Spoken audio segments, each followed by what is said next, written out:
court is now in session. You may be seated.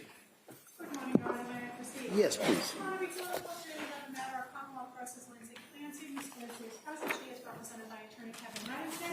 The Commonwealth is represented by Assistant District Attorney Jennifer Sprague and Assistant District Attorney Shane Reddington. Well, good morning, everyone. Good morning, counsel. Good morning. Good morning, Ms. Clancy. Before we get going, we may have a little bit of a delay actually starting at this point through no fault really of anyone. So I just kind of wanted to come out, though. Maybe we go sidebar, kind of talk about what the schedule is, and just so everybody's aware that we're trying to get this moving. So, counsel? All right. So at this point, what we're going to do is we're going to be in recess, and we'll come back as soon as we can in regards to this. We'll resume the trial at that time. Okay? Thank you. Court, all rise.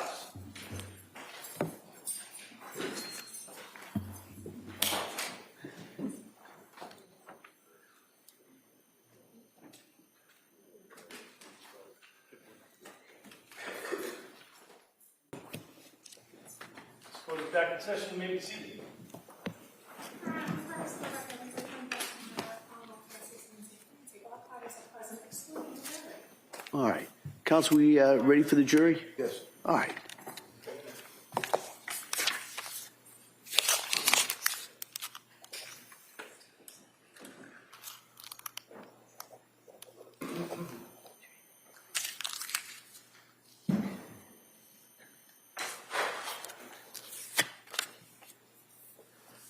Court, all rise, please.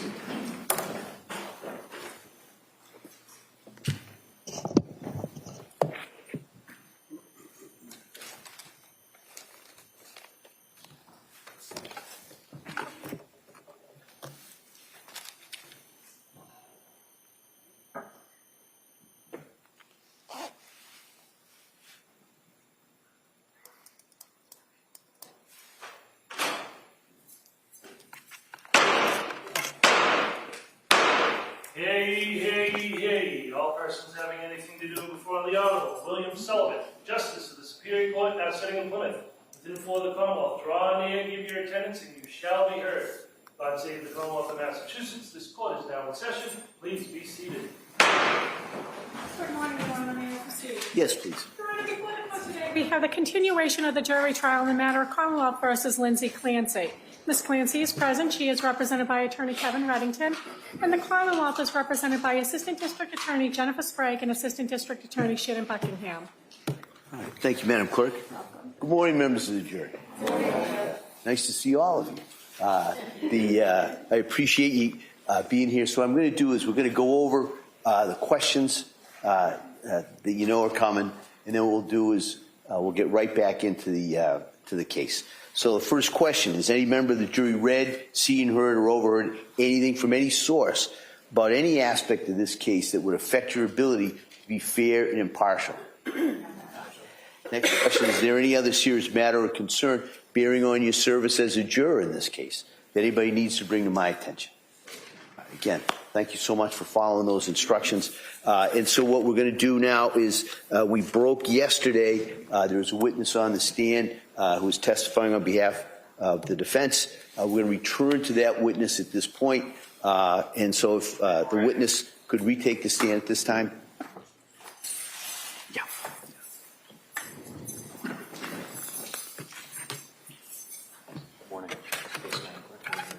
Good morning. You solemnly swear that the testimony made in which you shall give to the court and the jury will be happening between the Commonwealth and the defendant's shall be true to the truth and the truth of law.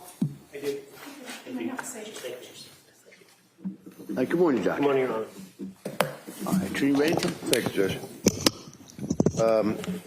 Sir, I'm going to try to just redirect towards the interview that you had of Lindsay regarding her journey. On November 29th of 2022, do you recall which healthcare provider she visited?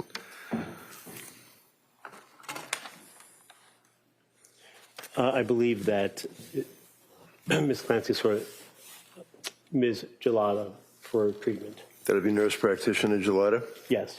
Do you know what she complained on November 29th that her symptoms were?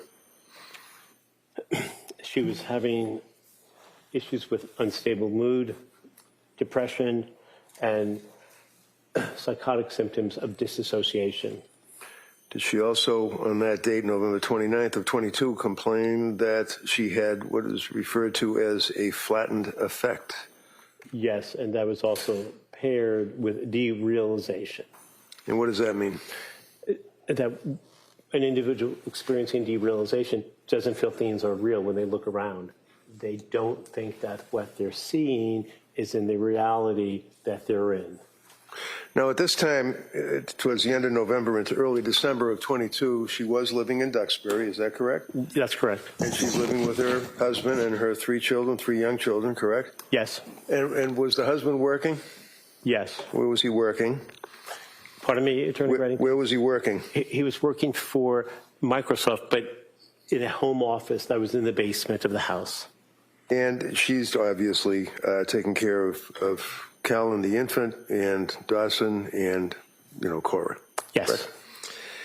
Right? And the kids were in school a couple of days a week in the preschool, the Little Sprouts or something like that, right? Yes. So did she improve at that point, sir, or did she end up going to South Shore Perinatal Clinic on December 2nd? She did not improve. She was getting worse. She did go to the South Shore Perinatal Clinic. And would that be on December 2nd? December 2nd, yes. And what was the reason, what were her complaints that brought her to South Shore Perinatal Clinic on December 2nd? She felt that her brain was damaged. She felt that she should kill herself. And she's never going to get any better. Did she also express fear that people could hear her thoughts and that anything adverse would happen in her life regarding being a mother and having children? Yes, that's called thought broadcasting. And what was her concern about the children? Her concern was that when people could hear her thoughts, her children would be removed from her care. Now, and keep your voice up, please. Yes. Did she indicate, and I quote, that she had bad and intrusive thoughts, and she didn't even feel that they were like mine, telling me I should kill myself, my brain is damaged, you're never going to get better? Yes. And did that type of intrusive thought or persecutory thought continue for a period of time? Yes. So it got worse. It gets so bad that she ended up doing something. Yes, that's correct. What did she do? She called the suicide hotline. And do you know when that was, sir? That was December 4th, 2022. Did she receive any help from the suicide hotline? She did not. Why is that? They told her she did not meet the standard of care because she did not have a plan. Did she call the suicide hotline again, if you're aware? Yes, she did. Do you know when that was? Was that in December? Yes, I believe that was perhaps the following week around the 15th, but I'm not positive about that. Did she receive help on the second call that she called the suicide hotline? No, she did not. Can you tell us at this point now, we're talking about in December, let's say towards December 15th or thereabouts, what were her symptoms at that time regarding any complaints or observations that she had about paranoia or things of that nature? Yes. She was having paranoid symptoms of psychoses, and she was getting more depressed. Did she make any comments about DCF or the police at that point? Yes. Now, to your knowledge, did she ever have any involvement in her entire life with the police? Never. And did she express that she was in fear or concerned about DCF and or the police in the middle of December 22? Very much so. What did she say? She was worried that her children would be removed from her and that she would never see them again. Now, at this point, what medication was she on?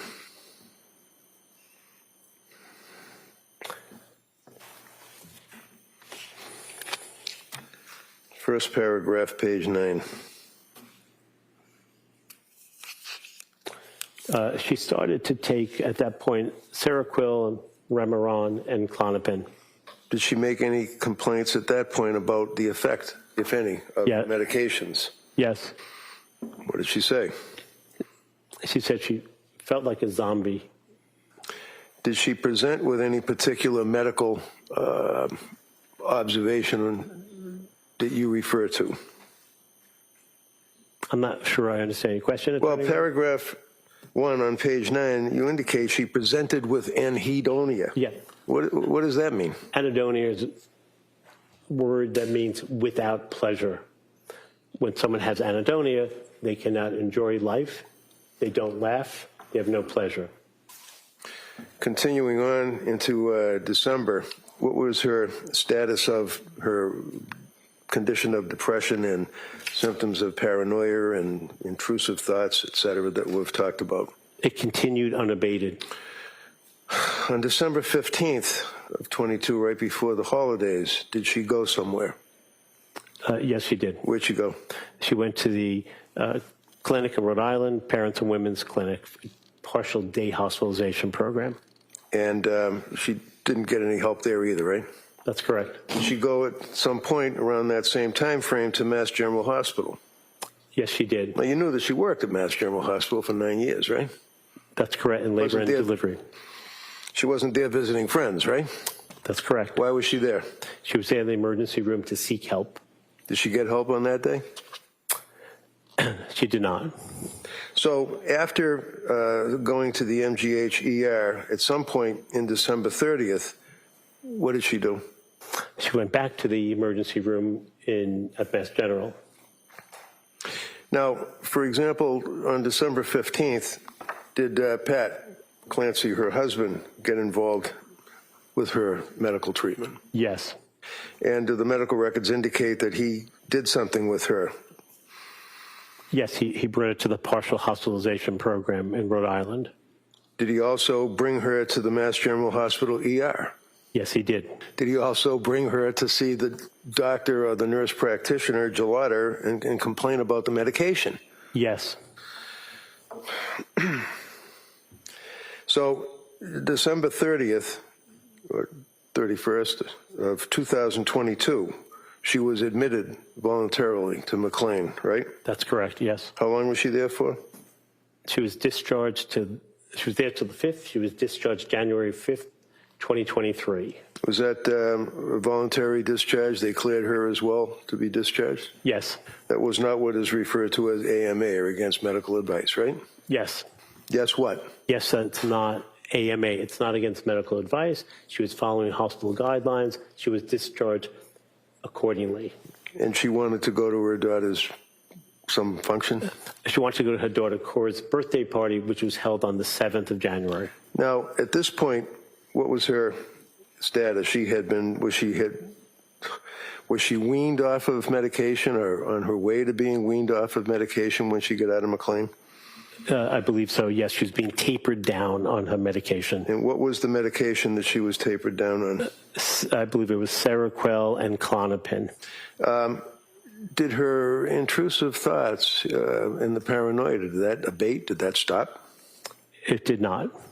Now, when she was home in the month of January after Cora's birthday, which I think was on January 7th, did she continue to have these intensive intrusive thoughts? Yes.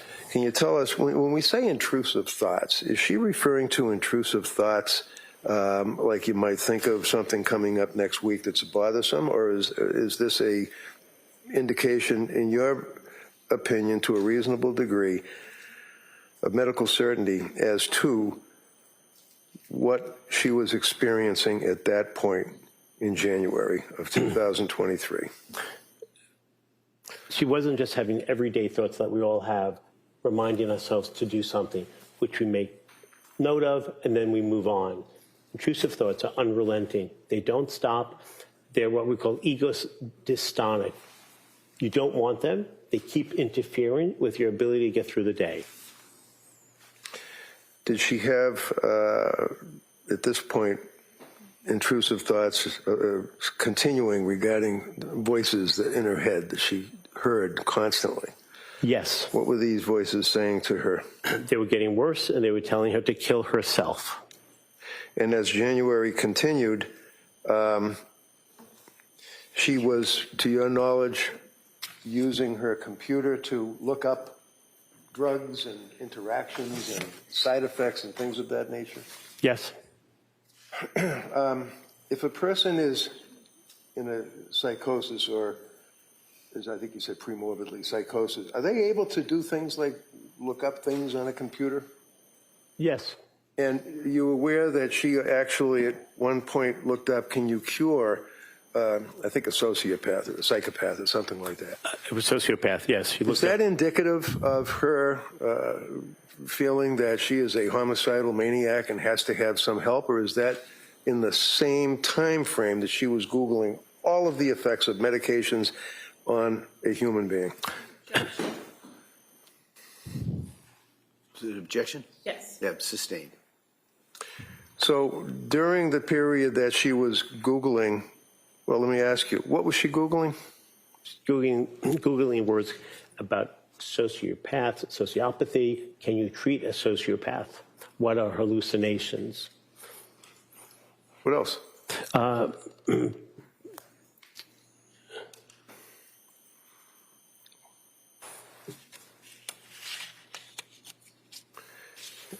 Bear with me one moment, if you don't mind.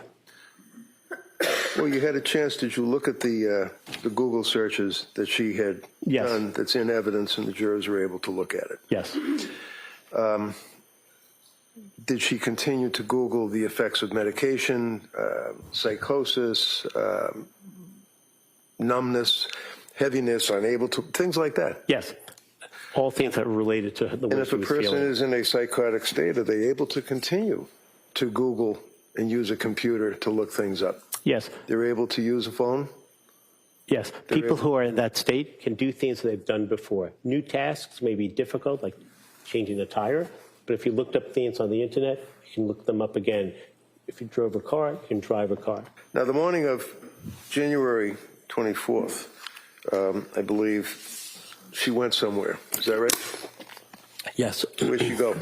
You should take her daughter to a pediatrician, a standing pediatrician appointment. And is it your understanding, to a reasonable degree of medical certainty, that a person who's in a psychotic state is able to drive a car for a short distance, go to an appointment, and interact and talk to people? Yes, they can do everyday tasks of living. So the fact that she's not talking about the unicorns in the corner, and she's not slurring her speech, and she's not unable to walk, to your opinion, to a reasonable degree of medical certainty, does that mean that she's not in a psychotic state? It does not. Would you tell us, after she took Cora to the doctors, and the jurors have had a chance to look at the exhibits, there's photographs between her and her husband, Pat, back and forth. In the afternoon, what did she do? She built a snowman in the backyard Did with she two of her kids. later in that day Google directions to a restaurant, 3V restaurant, I believe? Yes. Is that something that a person can do when they're in that type of a state? Easily. Did the Yes. voices or the intrusive thoughts, to your interview and your understanding, abate or stop at that point on January 24th? No. Did they continue? Yes. And did she communicate by text with her husband about getting dinner and getting something from CVS? Yes. And what was it? Was it Pedialyte? Pedialyte or Flexilax, it's a stool softener for her child. And that's something that was prescribed by the doctor, right? Yes. Does that make sense, that if somebody is in a state where they're having these symptoms, that they're able to remember that the doctor wanted the child to have Pedialyte, and she tells her husband to get Pedialyte? Yes, it does not interfere with that type of everyday living. She indicated to you, sir, that that evening after the husband had, oh, by the way, was it your understanding from talking to her that the husband had taken trips, gone away for weekends, gone on ski trips, had brunches with his friends, and was out of the house on a regular basis? Yes. That night is when the children were killed. Is that correct? Yes. And we've heard repeatedly about the circumstances of the going out the window and the weather and the damages and the injuries and going to the hospital. Doctor, based on your review of all of the medical records, did you administer any testing, by the way, to her? Like you were talking about psychological testing? Yes. And what were the psychological tests that you performed?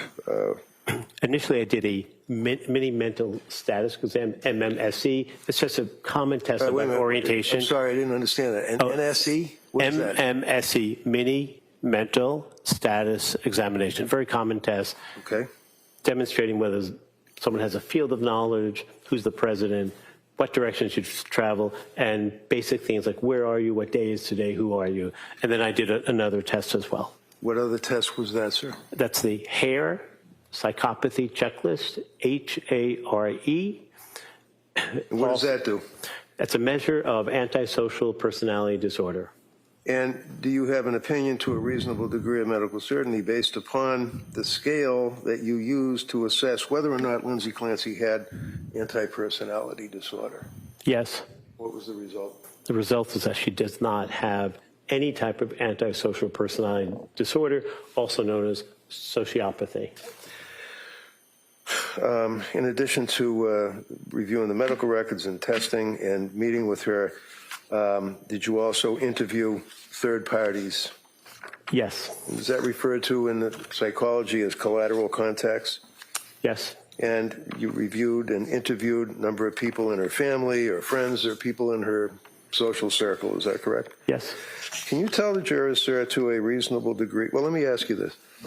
Are you familiar with Mass General Hospital doing a major research program on postpartum psychosis? Yes. And did they publish an article, a significant article, regarding the circumstances, symptomology, and things of that nature of postpartum psychosis? Yes. And would you agree, sir, that the symptoms of postpartum psychosis would be depression? Is that one? Yes. Did Lindsay, to your opinion, have depression? Yes. And were there indications from your review of the medical records that she felt low, flat, tearful, emotional, crying? All of those things, yes. Did she also express anxiety, feeling tense, nervousness? All of those things, yes. Did she also express feelings that she was withdrawn, not able to socialize with people, wanting to talk or be near others? All of those things as well, yes. She indicate that she felt tired, heavy, without energy? Absolutely, yes. Did she indicate that she was having a harder time taking care of her children? Yes. Did she indicate that she was having issues regarding personal hygiene, not bathing, things of that nature? Yes. Did she indicate that she had severe confusion in actually hearing or seeing things that aren't there? In her case, it would not be seeing, that would be visual hallucinations. But did she complain of hearing things that weren't there, hallucinations? Yes. Did she complain of thoughts and beliefs that were not within reality and that she was in a disassociated state, out of reality? Yes. Did she indicate that, did you observe that there were circumstances where she exhibited increased energy, activity, productivity, otherwise known as hypomania? Yes. Did she complain that she had racing thoughts, a, quote, busy brain, end quote, increased creativity? Yes. And when she said in your review of the medical records that she was having a busy brain, did she express the fact that she would get confused and that she thought her brain was damaged?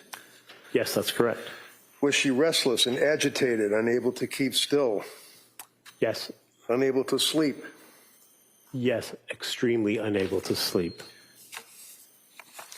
So can you tell this jury, sir, in your opinion, to a reasonable degree of medical certainty based upon all of what you have reviewed, all of what we have talked about, all of what you have considered, as to whether or not at the time of this incident resulting in the killing of these 3 little kids that she was suffering from a mental disease or defect, such as that she lost substantial capacity to appreciate the wrongfulness of her act, or, in the disjunctive, was unable to conform her conduct to the requirements of the law. Yes. Tell the jury what your opinion is, please. My opinion is that she did have indeed a mental disease or a defect. That's a legal construct, not a DSM-5 one, but she had bipolar disorder with postpartum psychoses. In addition, she was unable to conform her behaviors to the rule of law, and she had no appreciation for the wrongfulness of her act. Thank you, sir. You're welcome. All right, Kamal.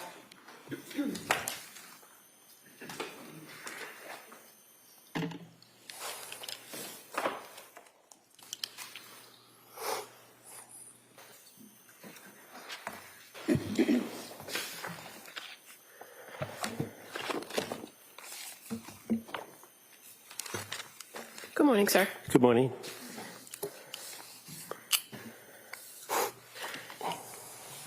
So yesterday, when you first took the stand, Attorney Reddington asked you a little bit about your background. Recall that?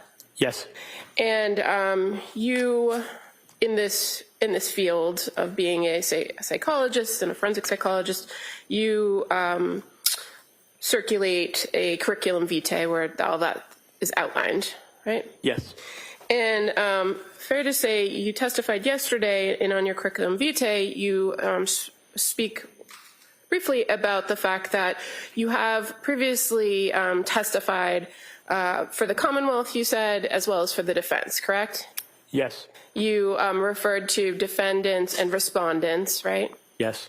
And so one of the things that you've done in the past is to be what's called a qualified examiner, right? Yes. You are currently not actively doing those examinations, are you? I actually have done one, but I don't actively do that anymore. Okay.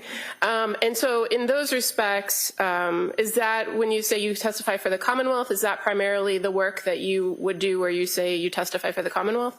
Yes. And in those evaluations that you do, is it fair to say that you're actually an independent contractor with a company that contracts with the Department of Correction on those cases? Those are what qualified examiners are. That's correct. That's how you become a qualified examiner through the DOC. Right. And you're an examiner, a qualified examiner, is retained or takes work in doing evaluations in order to perform independent assessments, are they not? Yes. So they're not hired by the Commonwealth. They are, because the company that retains the qualified examiners is hired by the Commonwealth, and these forensic psychologists are then appointed cases to do these types of examinations. So it's under the big umbrella of the Commonwealth. So, yeah, big umbrella Commonwealth, meaning Department of Correction, an agency that is under the seal of the Commonwealth of Massachusetts. But as far as when we talk about Commonwealth, like Commonwealth versus Lindsay Clancy, that's the prosecution. In those proceedings, the Department of Correction sometimes is the moving party, right? Yes. And sometimes it's the district attorney's office who's the moving party. Yes. But it's never the defendant who's the moving party. Never. And in those types of proceedings, sometimes if you opine a person is what they call sexually dangerous, you would testify for the Commonwealth, right? Yes. And if they're not, or if you find that they're not sexually dangerous, you'd testify for the respondent. Yes, we're neutral. So you're not Testify with the testifying facts. for the Commonwealth. You're, as in the prosecution, you're testifying under the big umbrella of the Commonwealth. I think it's a matter of semantics, because if you do an evaluation and you render an opinion that this patient is sexually dangerous, when you testify, you are working with the district attorney's office and you review your case with the DA. And the way I see it is that you're testifying for the Commonwealth as an independent examiner, but on that day, you're testifying for the Commonwealth or that DA's office. And you haven't done that work in closely a decade, fair to say? No, that's not true. Well, pre-pandemic, correct? That's not true. So when was the last time you testified for the Commonwealth, meaning the prosecution, in an SDP proceeding? So I was assigned a case through Suffolk County, the Sexual Dangerousness Unit, by ADA, Kelly Ryan, Kelly. And I did that evaluation on July 2nd, 2026. And have you testified at a probable cause hearing for that? No, I wrote a report which was in lieu of testifying. Where you opined that somebody was sexually dangerous? Yes. Okay. Fair to say, though, the majority of your work here in Massachusetts over the last few years is contracted with the Committee for Public Counsel Services, correct? Yes. And for the fiscal year of 2024, you were paid by CPCS in the open checkbook for approximately $340,000 worth of time and work. That's about right. We get paid a fixed rate. It's a government rate that's assigned to all examiners. And for the fiscal year of 2025, it was approximately $300,000 that you were paid through the Committee of Public Counsel Services. That sounds about right. You also indicated yesterday that you have known Attorney Reddington for a number of years, correct? Yes. Fair to say you've done quite a bit of work with him over the years?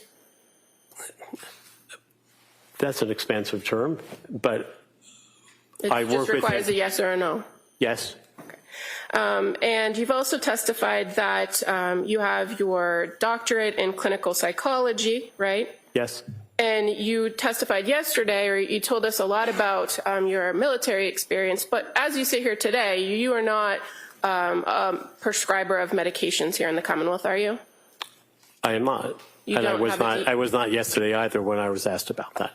Right. You told us all about your experience in the military and having that limited ability to prescribe years ago. But as far as you sit here today, and in your evaluations that you do today, you don't do forensic psychiatry evaluations, do you? That's correct, but I just want to clarify for a point of accuracy. I was not in the military. I worked for the Department of State. I believe I said your work with the military, but thank you. So here in Massachusetts, you conduct primarily you conduct evaluations in forensic psychology, correct? Yes, for the most part. Okay. And you are aware that there are particular standards for forensic psychologists working within the criminal justice system, right? Yes, but just to be a little more clear,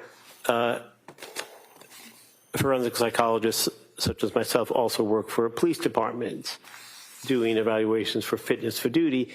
So although they're law enforcement, they're not engaged or accused of any criminal activity. Well, I'm referring to your role when you come into the court and you testify as you are today as a forensic psychologist. That's what I'm referring to. You're aware that there are particular standards in place by the ABA criminal justice, mental health standards is one of them, right? You're familiar with that? Yes. And you're familiar with the American Psychological Association specialty guidelines for forensic psychology? Yes. And fair to say that with those standards, they're not required, but people are encouraged to follow them, right? I think that's fair to say. And the criminal justice, the ABA criminal justice mental health standards actually identify the different types of roles that forensic evaluators have in the criminal justice system, including evaluating, consulting, and treating, right? Yes. And so fair to say standard 7-1.3 indicates that for evaluative experts, the obligation is to make a thorough and impartial assessment based on sound evaluative methods to reach an objective opinion. Would you agree with that? Yes. And so, again, in the American Psychological Association specialty guidelines, section 1.02 indicates that forensic practitioners strive to be unbiased and impartial and avoid partisan presentations of unrepresentative, incomplete, or inaccurate evidence. Would you agree with that? Yes. Is that a standard you strive to follow? Yes. Okay. In this case, you indicated that you've been with the case since February 4th of the year 2023, correct? Yes. 41 months. And you've authored a report, you said, in June, I believe, of 2026, correct? Yes. But you've also offered other reports or updates of the defendant's condition over the years. Is that fair to say? Yes. And you provided a report, an update, I should say, in July of 2025. Yes. Do you recall that? And in that report, you identify that as of July 23rd, 2025, that the defendant was residing at Tewksbury Hospital. Do you recall that? Putting that in? Yes. And that there was a planned transfer to Worcester Recovery Hospital, or Worcester Recovery Center and Hospital. Do you recall writing that? I don't know if it was a plan. It was a hope and a goal, but it was not an official plan. Well, I can provide you with your report if you'd like to review, but it reads, currently, Ms. Clancy resides at Tewksbury Hospital with a planned transfer to Worcester Recovery Center and Hospital. That sounds right. Yes. Okay. And that she is presently medication stabilized and is in the process of discontinuing most, if not all, psychotropic medications, demonstrating an emerging capacity to stabilize without them. Do you recall writing that? Yes. So in July of 2025, it was your opinion that she was stable and she would be, hopefully, as you say, transferred to a different facility, correct? Yes. And you're aware that currently she's still at Tewksbury Hospital? Yes. And currently she's still taking psychotropic medications? That's true. Yes.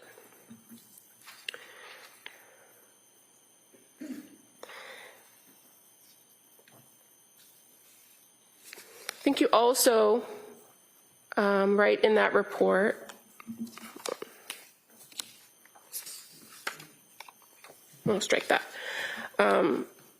Going back to your most recent evaluation in June of 2026, you would agree with me that in an evaluation for criminal responsibility, being a forensic psychologist, it's really important to be as accurate as possible in your reports, correct? Yes. You want to make sure you get the facts right, right?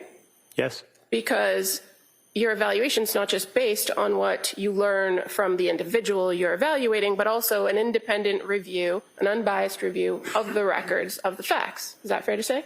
Yes. Okay.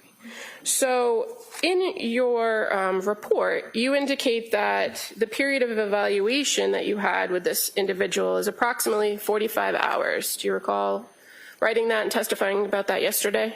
I think I actually said I've met with her a total of 45 hours, but the evaluation was more than 35 hours, and I think it was 37 hours. Okay. And you also said yesterday that in addition to that, you've met with her several other times for a total of approximately 60 times at least. Not 60 additional times, but in total, yes, since the court trial has started a few weeks back.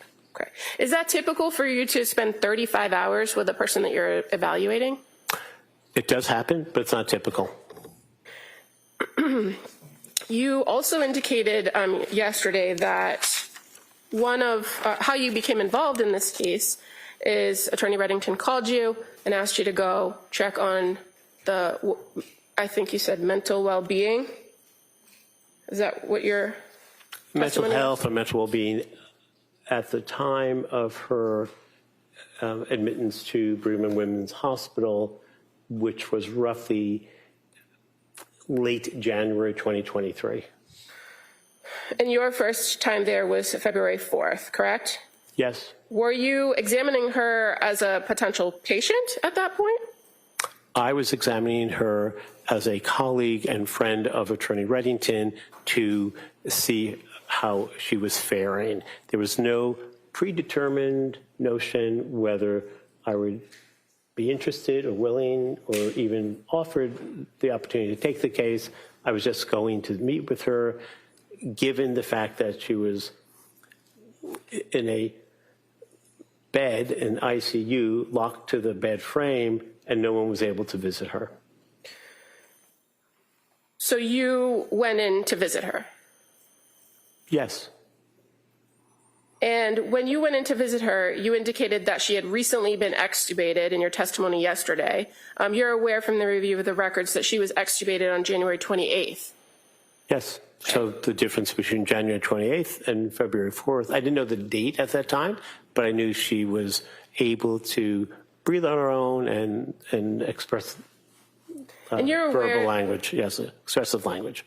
You're aware that she had been communicating with staff at the hospital, including psychiatrists, right? I don't know if I knew at that time, but I knew she had been speaking with the doctors and staff, Well, but not specifically who it was. A person who goes through major trauma and is at a hospital and has made suicidal attempts, in your opinion, it would behoove the hospital to have that person talk to a psychiatrist, correct? Yes. Overall. Yes. Now, in addition to meeting with the staff and the psychiatry team, prior to your arrival, were you aware that she had an attorney that had came to visit her a few times?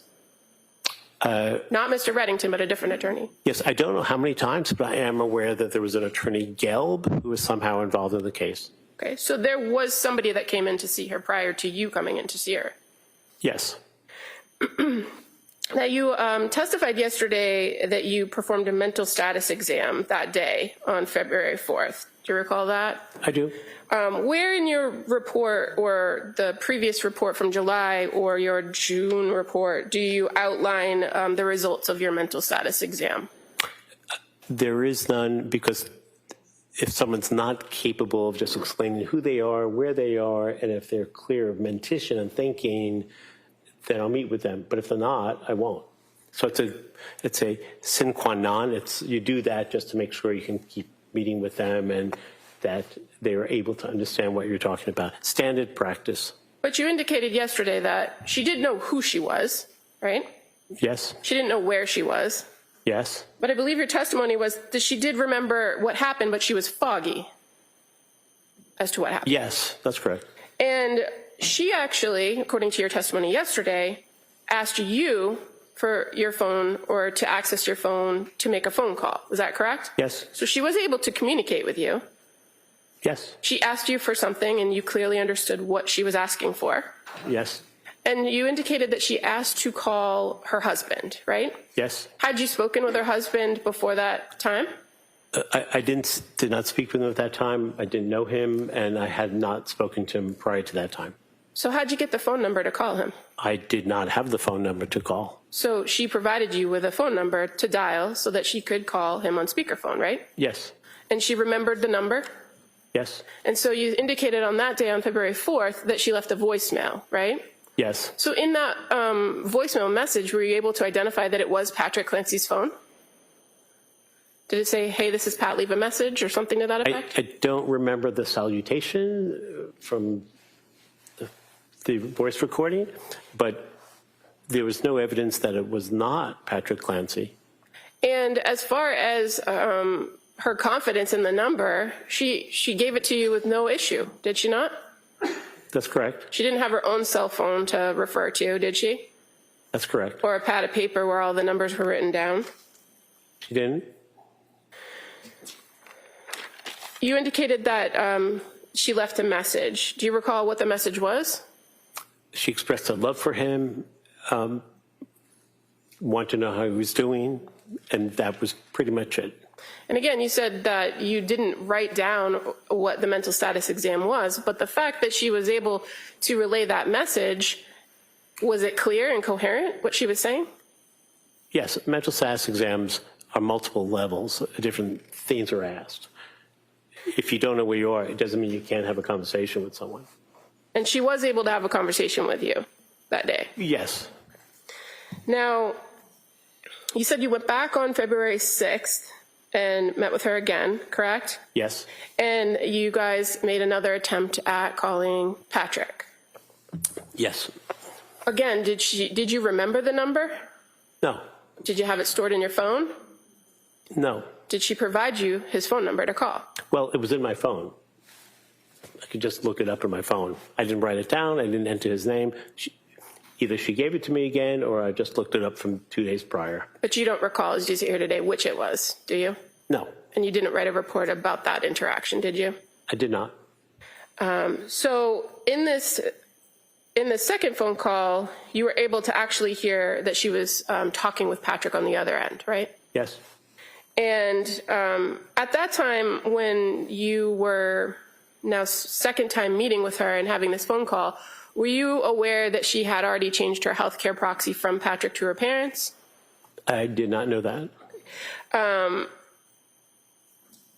Did you talk to Patrick in between the 4th and the 6th to find out if he had tried to come in to visit her? I didn't speak to him at all, so I knew nothing about what his plans or intentions were. Your testimony yesterday was that she had called him to tell him that she loved him and to see where they were at, right? Yes. That was your testimony? Meaning what, their relationship? That I made no interpretation of what that meant. She left the message, and we left it at that. But in that subsequent conversation that you were a witness to where they were speaking on the phone and she told them about these voices or explained about the voices, did she ask about the kids?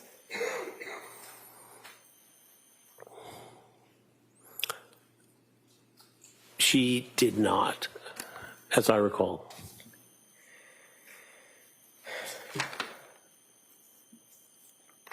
Now, in all of the times over the course of the last few years that you've met with Ms. Clancy, how many times has she told you since the incident that she's heard a voice currently? She has not heard voices since the event took place in 2023. And you've now testified that over the course of a period of time that she did hear voices, right? Yes. And is that based on one of these 35 hours worth of conversations you had with her? How do you know that? Well, they were collateral contacts. I spoke to other people who I asked the nature of their interactions with Ms. Clancy, and it was not a fishing expedition. I asked them if they can tell me what happened. Well, I'm asking but they you... disclosed, pardon me. You have to let him finish. So they disclosed information to me that Ms. Clancy shared that information with them. So who did she tell that she had a voice that told her to kill herself? She spoke to a chaplain named Sheila Kavanaugh, who I spoke with, and Chaplain Kavanaugh told me that Ms. Clancy told her that she heard a male voice instructing her to first kill her children and then to kill herself. So the same message that she delivered to Patrick that day on the phone, you heard from a chaplain at Brigham and Women's Hospital after the incident occurred in January of 2023? Yes. And so from all of the records that you reviewed of her treatment and all of the interviews with her family, who did she tell that she heard voices telling her to kill herself? I believe she told family members. Which family members? I believe she may have said that to her mother. She, I believe, told her husband that she felt like killing herself as well. In the records with the providers, you're aware, you've reviewed them all and you've sat through all of their testimony. You're aware that when she described intrusive thoughts, she never referred to them as a voice telling her to kill herself, did they? Did she? No, she was referring to... It's just a yes or no? No. So as far as her reports of these intrusive thoughts that appear over and over in the notes, you would agree that it was simply, when asked about what they were, it was simply that she felt like she wanted to die, right? Yes, and... It's just a yes or no? Yes. Now, in your report, you go through what's called the sources of information. You're familiar with that part? It's pretty standard in a forensic report, right? Yes. Where you list all of the things that you've gone through and reviewed in compiling the information for your report. So in my sources of information, I write, I reviewed the following, but that list is not limited to the following. So there might be other pieces of information that I may have reviewed, but didn't put in the list. Okay, so not on the list are the Tewksbury Hospital records that you said you reviewed recently, correct? Yes, the 7,000 pages of those hospital notes, I didn't review all of them at the time of the report. Did you review records from the Spalding Rehab Facility? Yes. That's not contained, though, in your list, in your report, is it? I don't think it is. And you don't cite to any of the Spalding Rehab records in your report coming to your ultimate conclusions, do you? I do not. And how about the women and infant records? Did you list that in your sources of information section? I do not. She was there for 1 day. Okay, but you've testified about that, right? Yes. Did you review them at all? Yes. And as far as the McLean records, you don't list the McLean records as a source of information in your report, do you? I did not, but I did review them. Now, you've described, and you describe in your report, that you believe that Ms. Clancy was hypomanic, right? Yes. And I believe you testified to some extent, and you've written in your report that you identify her as euphoric, excessively energetic for 3 months postpartum. Do you remember writing that in your report? Yes. That you note that she exercised early, right? Yes. But you're aware that she exercised pretty frequently before birth Yes. and while pregnant with Callan. And while post-pregnancy with her children as well, yes. So it was part of her routine, fair to say, right? It's part of everyday living. Things sometimes change when you have a baby, and a few weeks later, if you're still doing the same exercise, it's sometimes a reflection of something other than committed to fitness. And you identify what you refer to as a marketing scam, being that Beachbody business, right? Yes. But you're aware that that's a series of workouts in a line of nutritional shakes and exercise plans that millions of people engage in across the country. Yes. So it's not a scam. It's just a way of That's a lifestyle choice. If you do something for marketing and you lose all your money and there's no effort to get that back, it's a scam. Yeah. You've asked them, you can kind of figure out what his definition is, so. Did she tell you she lost money with the Beachbody? Yes. When was that? It was summer of 2022 after her third child was born. No, when did she tell you that When she did lost money? I don't recall that. And is it in your report? It may be, but I'm not sure. Well, I have it with me, or do you have it up there? Can you look and point to me where she told you, at what point she told you she lost money in this endeavor?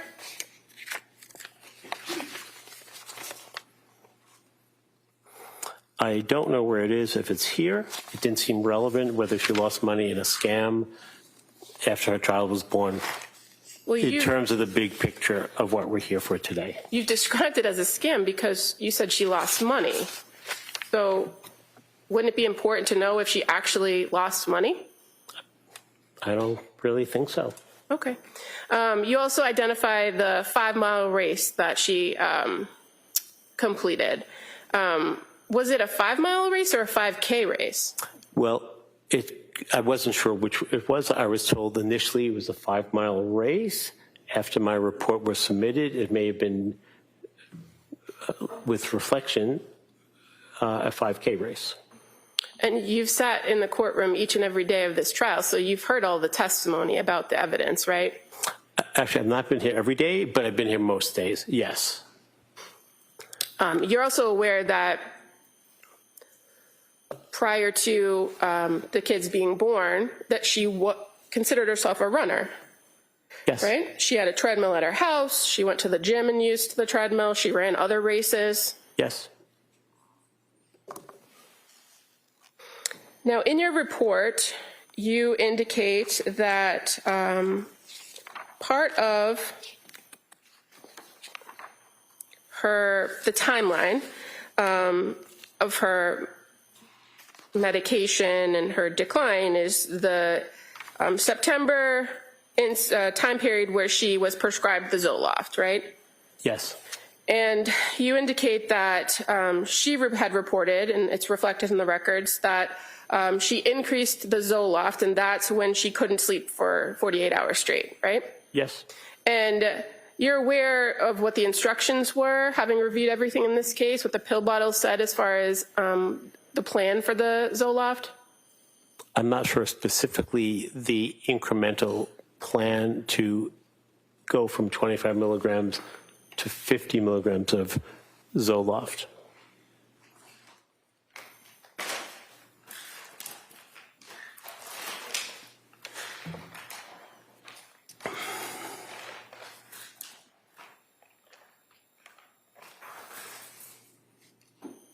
Well, I have the bottle, exhibit number 2. Sertraline, not Zoloft, right? Brand name Zoloft. Yes. Says take 1 oral tablet once a day for 1 week, then increase to 2 tablets daily thereafter. Right. Right on the label. Right. That's 25 milligrams to 50 milligrams. And again, having been at the majority of this trial, you aware that there were 30 in that prescription and 23 left in the bottle when they were inventoried. Yes. And those are pills that were in Patrick Clancy's possession at the time of these events in January. You're aware, right? Yes, I believe they were in the middle console on the lower part of his truck, the lower part of the middle console in his truck. So if there's only 7 pills missing from a prescription that requires the person to take a particular dosage for 1 week or 7 days, how did she double the dose? Well, sometimes when you are given medication, you may have medication of the same exact dosage and the same exact medication another time, and you therefore may have pills that you didn't take the previous month or the month before that, and sometimes people just finish what they've had before and before they go on to the most current dose. So I am aware of what you're referring to, but I don't know if there are other bottles there that she may have had medication still in those pill bottles. Well, I'm looking at exhibit number 1, a record from CVS Pharmacy, which all of these bottles are from. And the only time a prescription for sertraline is filled is on September 15th, 2022 for 30 pills. You aware of that? Yes? So there's no prior prescription for sertraline, is there? I don't think so. Now, in your report, you also refer to 1129, and your report on page 8, paragraph 2 says on 1129, Paula Gelada. Is that supposed to be Rebecca Gelada? Yes. Okay.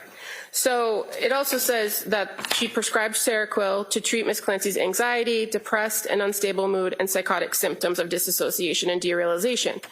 Where is that in Rebecca Gelada's record that that's why she prescribed Seroquel? I'm not sure. And in fact, you were present when Ms. Gelada testified and said that she prescribed it at 25 milligrams for insomnia, not for anxiety, depression, unstable mood, or psychotic symptoms. Did she not?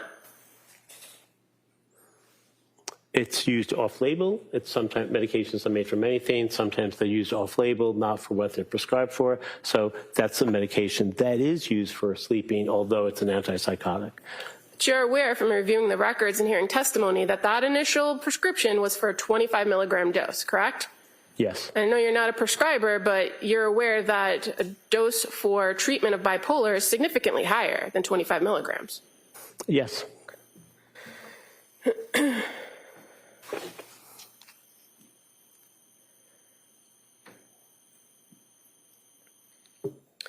Now, you've described in your testimony in this court repeated auditory hallucinations about wanting to kill herself, or that she should kill herself, and that she is damaged, or her brain is damaged, right? That's correct. Now, did you have a conversation with her in one of these 35 hours about that particular voice or thought or belief? So when I meet with Ms. Clancy, it's not as if I have one conversation on one of the 35 hours. To have thoroughness and exactitude, one does what we call intra-rater reliability. In other words, over the period of time, to confirm what someone says to you to help endorse the veracity or accuracy of that, you'll ask that question in a multitude of different ways. So I don't just ask once, did you hear a voice on that day? I asked in different ways over time, and her answers pretty much remain the same. So when you quote in your report, when questioned about the nature and content of these horrible thoughts, Ms. Clancy stated, quote, like a really bad and intrusive thought that I didn't feel like it was mine, telling me I should kill myself, your brain is damaged, you're never going to get better, end quote. Where does the quote come from? Where does the quote come from? Right. She had said that to me. To you, at some point. Yes. Okay. And this is well after the incident occurred, correct? Yes. And you reviewed all the records to know that she did not endorse that she was hearing a voice to any of her providers between September and January 23rd of 2023. So when someone... Yes or no, sir? That's a difficult question to say yes or no from, because sometimes if someone says something that's inaccurate, it's not an affirmatory or a negative response. That's misleading. My question to you, though, was where in the records from September to January 23rd or 2022 did she tell any of the providers she saw that she heard a voice telling her to kill herself? It's not in the records. Okay. And you're aware that she has spoken to several forensic psychiatrists and psychologists over the course of this case, right? Not just yourself. Yes, she spoke to 3 retained experts in April 10th and April 12th of 2026. And then on June 12th of 2026, 1,172 days after I initially met with her, then 1,220 days after I met with her. That's the third examiner. Well, you're aware that you're referring to Dr. Halbrin, Dr. Mack, and Dr. Satoff, correct?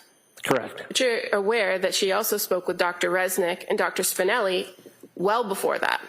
On May 5th of 2023, approximately 90 days more or less later. Yes.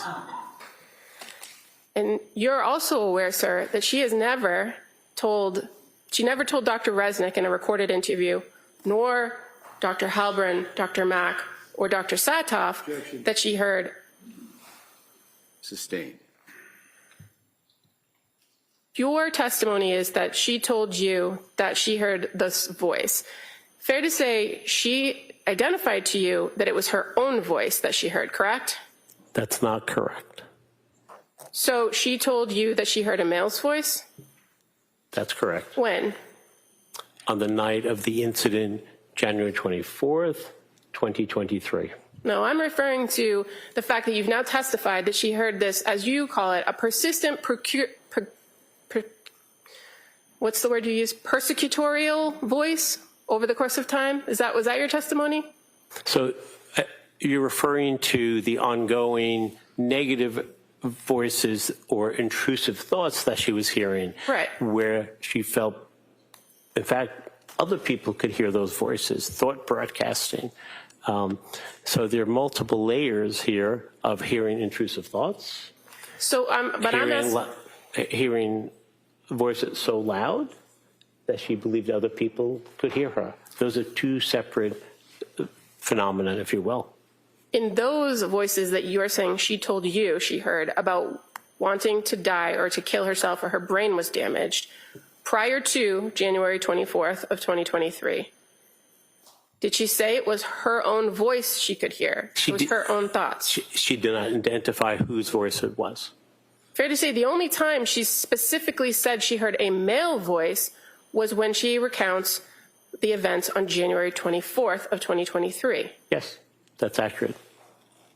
And you'd agree that there's a difference between the idea that somebody believes their thoughts would be or could be heard by others and the belief that they are being heard by others, right?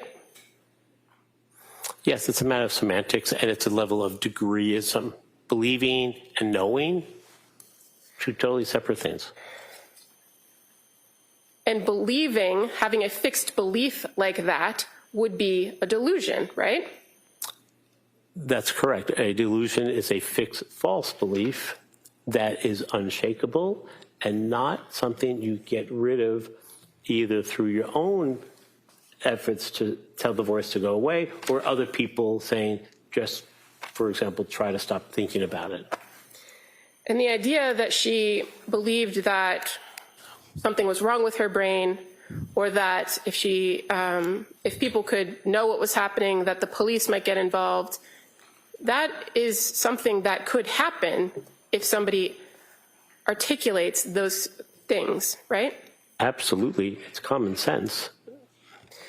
Now, in your report, you also indicate that, in your testimony, you indicated that on January 5th of 2023, that's when Ms. Clancy was discharged from McLean Hospital, and I think your testimony was that she went in there on Seroquel and I think you indicated Klonopin, correct? Yes. And your report says Seroquel and Klonopin. You recall that? Yes. You're aware that based on the medication journal that is in evidence that she hadn't taken Klonopin since November 27th of 2022. She had a prescription for that, and I think she may have taken some, but may not have been on a regular basis. But you've seen the pages of her journal to know that she's pretty diligent about saying exactly what she took on each particular date. Yes. Leading up to her stay at McLean and even after. Yes.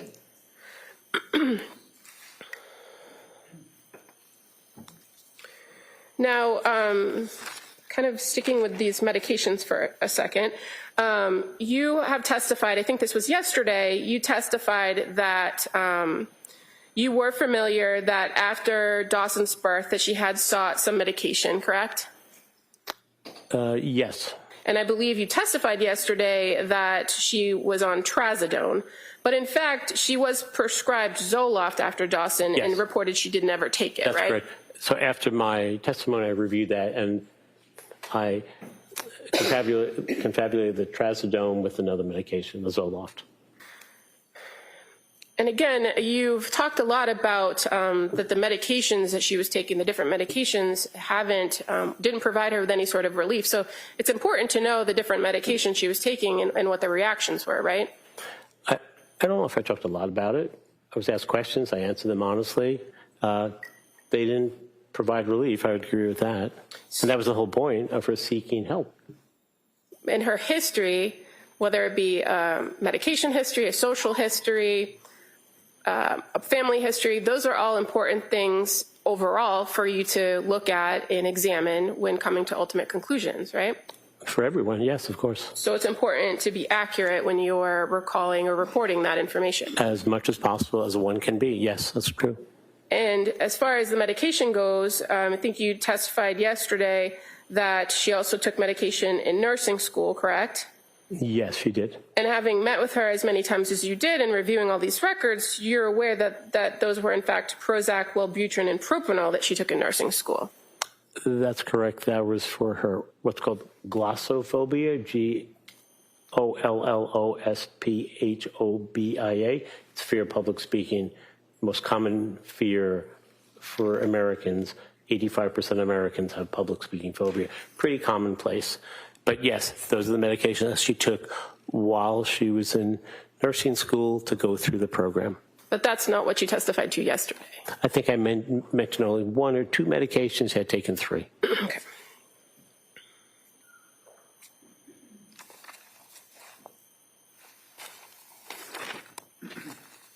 And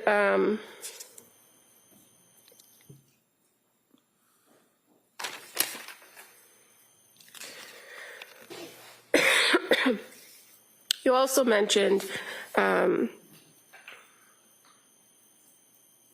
today in your testimony, you were asked about the date of December 15th. And I believe your testimony was that's the day she went to Women and Infants. Is that believe correct? so, yes.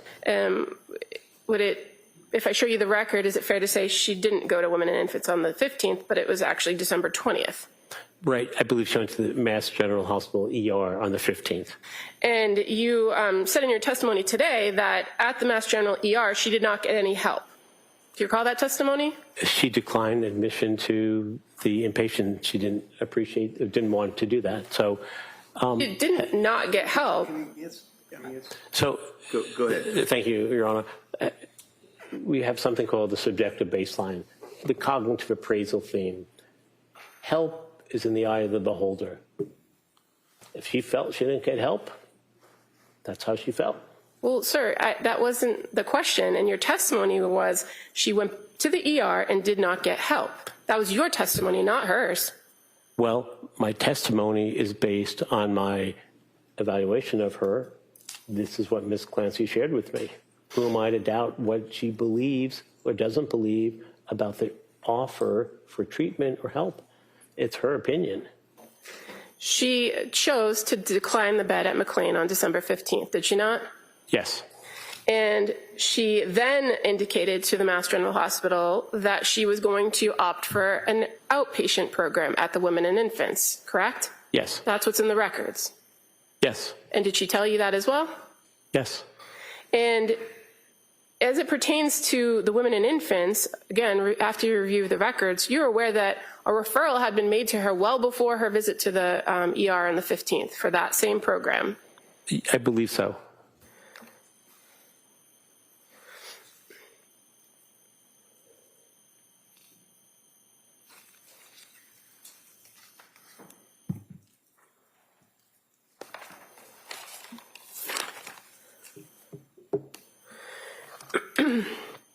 Now, you've indicated in your testimony that it's your opinion that her diagnosis is bipolar disorder with psychotic symptoms, correct? Yes.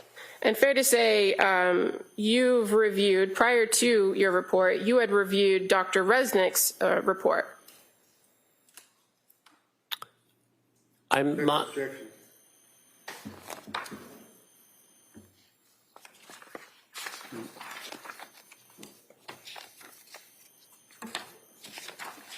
Can I see counsel sidebar?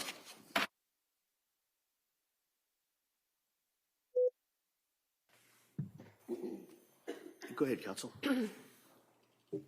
So the question, I believe, was, did you review a report of Dr. Resnick in all your sources of information and before you came to a conclusion about diagnosis?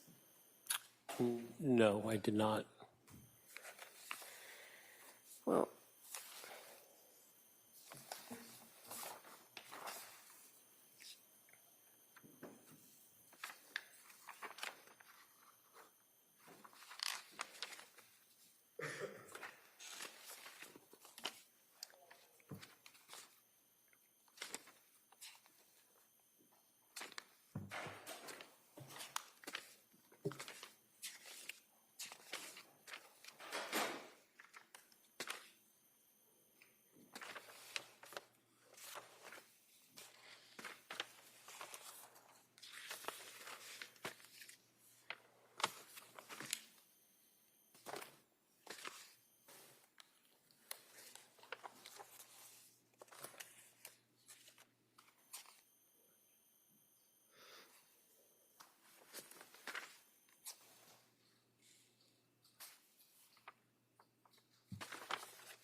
one moment, sorry.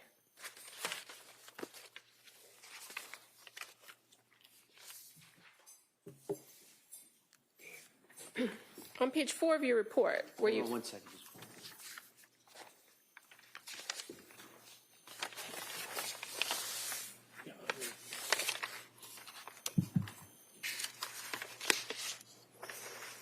Okay, I'm sorry, counsel.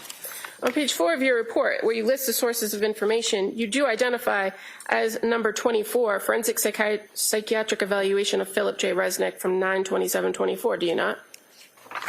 I do. And so that's something you reviewed. I didn't draw my opinion. That wasn't the question, sir. Well, All right, hold on. Ask the question again. Go ahead. Did you review his report? That's not the question.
So the question, sir, is did you review Dr. Resnick's report prior to authoring your report or coming to your conclusions about diagnosis? I reviewed part of that report. And in my report, I perused through the reports. I did not review all of that report from Dr. Resnick or Dr. Spinelli, for that matter. Okay. Now, in talking about your review of records, you indicated that there are several thousand pages of Tewksbury Hospital records, correct? 7,001 page. And did you review all of those? I would say I looked through them, but I did not read every word on every page. They do have a tendency to hang together and are replicative as well. Were you aware that on May 26, 2023, that the defendant was observed by staff in a note stating that she was visible along the unit hallways, self-propelling her wheelchair with her one-to-one staff, that she had a visit with her mother who brought dinner for her, they ate and played games during the visit? Are you aware of that? On May 26th. May 26 of 2023. 2023. So 3 years ago and a few months? I don't know that. I don't remember. That would have been approximately 4 months after the incident and on the date of Callan's first birthday, right?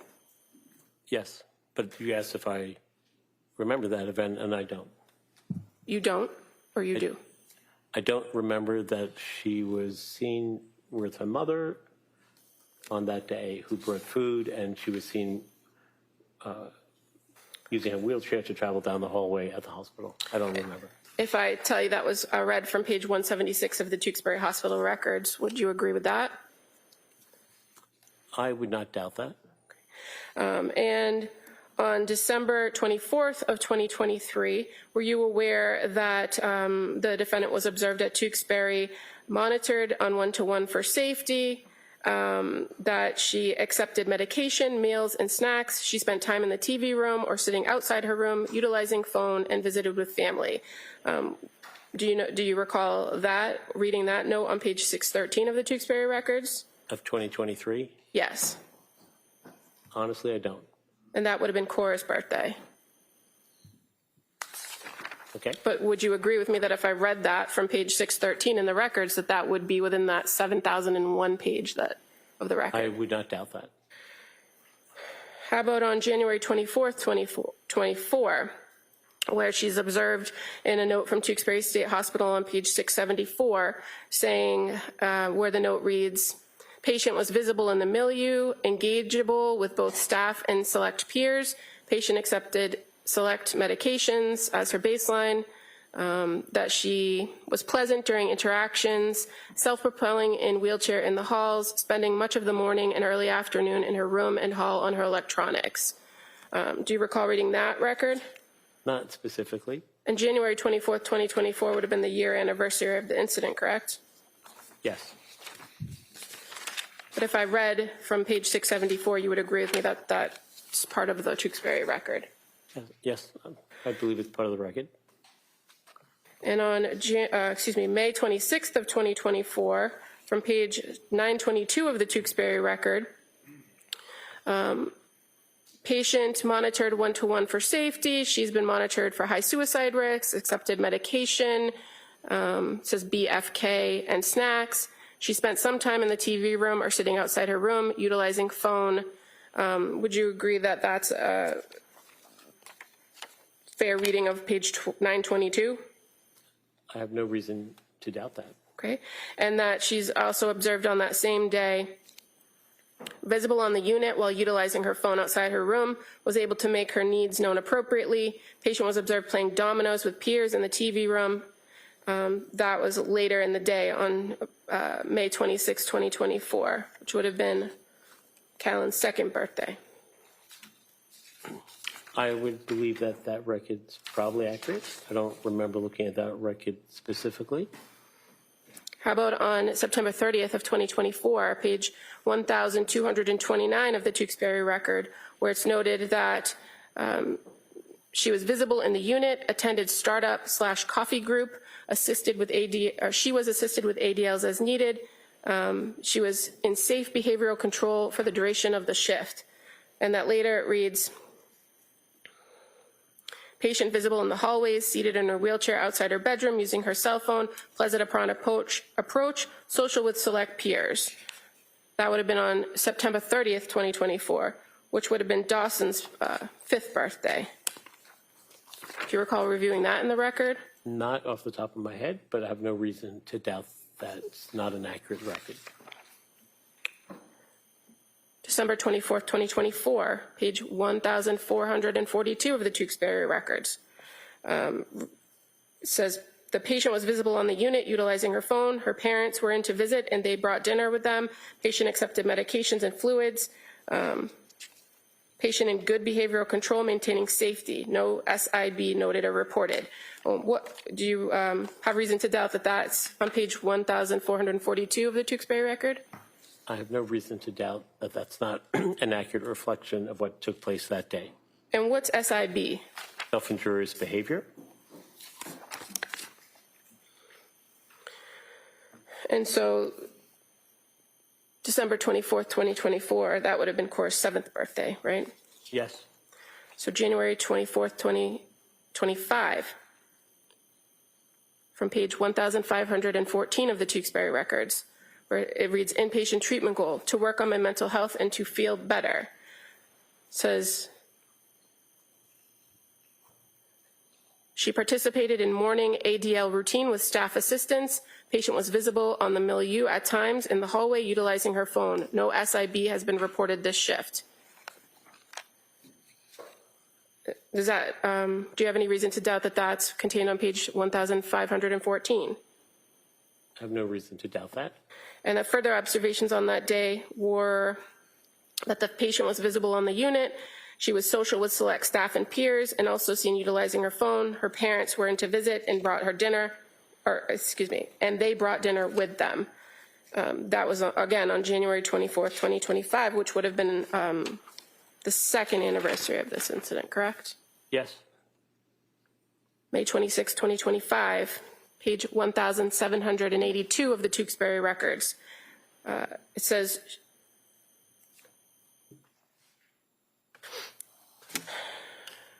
she did not engage in any SIB. She was visited by her parents this shift. She attended startup group and watched TV. That would have been on May 26, 2025, which would have been Callan's 3rd birthday. Do you have any reason to doubt that in the record? I have no reason to doubt that. And on September 30th, 2025 of the Tewksbury record on page 2056,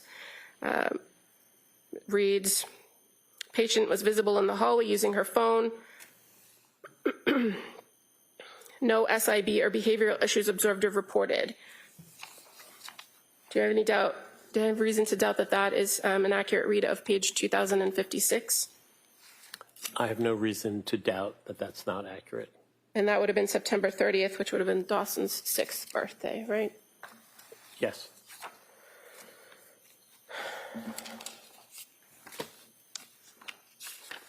And on December 24th of 2025, page 76 of the patient notes in the Tewksbury Hospital records, it reads, ate breakfast, refused lunch, took snacks, utilizing phone, assisted with ADLs, spent some time in the TV room, attended PT, resting in bed after lunch. Do you have any reason to doubt that is contained within the Tewksbury records on page 76? No. And December 24th would have been Cora's 8th birthday, correct? Yes. And on page 152 of the Tewksbury records, January 24th, 2026, of this year.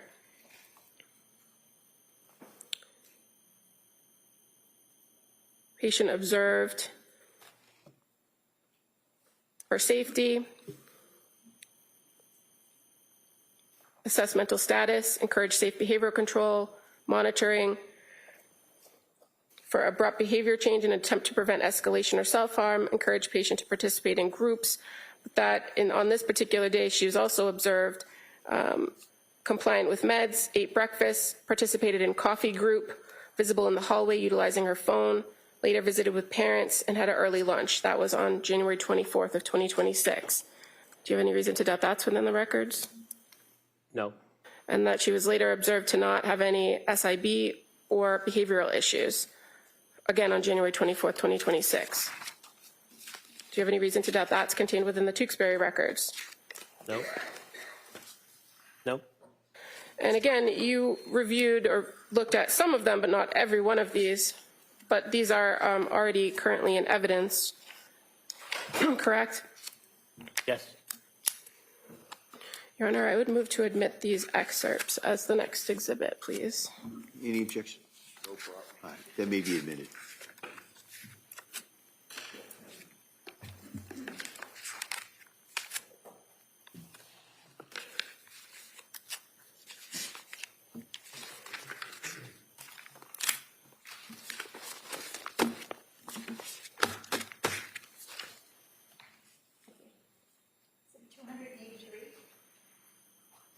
Thank you.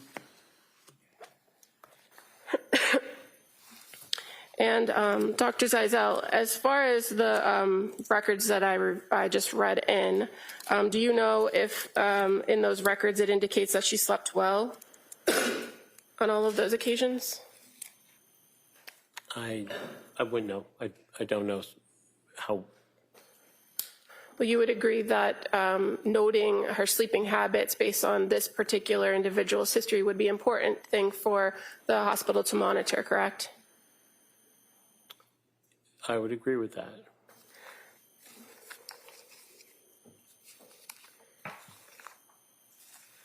Now, in this particular case, well, let me ask you, are you familiar with the concept of confirmation bias?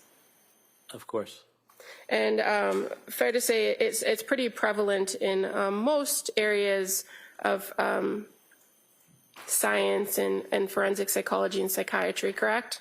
It courses all domains of work and life. And as far as confirmation bias for psychiatry or providers, fair to say that clinicians are warned that they may lean towards or support their own theories and overlook contradictory evidence. And that you have to be aware of that, correct? Yes. And again, in forensic psychology, the goal is to render an objective opinion, right? Yes, the facts come to you. You don't go to the facts. Okay. And there's a danger for clinicians and forensic psychologists of quickly forming an initial diagnosis before having all the information, correct? Yes. And that confirmation bias accounts for the fact that a lot of times people, clinicians and providers will cling to diagnoses and interpret subsequent information in light of that kind of already perceived idea. Is that fair to say? They cling, I just want to make sure I understand what you're saying. They cling to a diagnosis? Well, once a diagnosis is reached, they cling to that diagnosis when interpreting subsequent information. That happens, yes. And, but you would agree that in practice of forensic psychology that it's important not to do that, right? Particularly with the guidelines of criminal responsibility where you don't need a diagnosis. You just need a mental disease or defect. But diagnoses are helpful in understanding whether the person was suffering from this legal construct of a mental disease or defect, correct? That's fair to say. And it's fairly accepted in the field that if somebody has a disorder or a diagnosed mental illness, that they then in turn suffer from a mental disease or defect.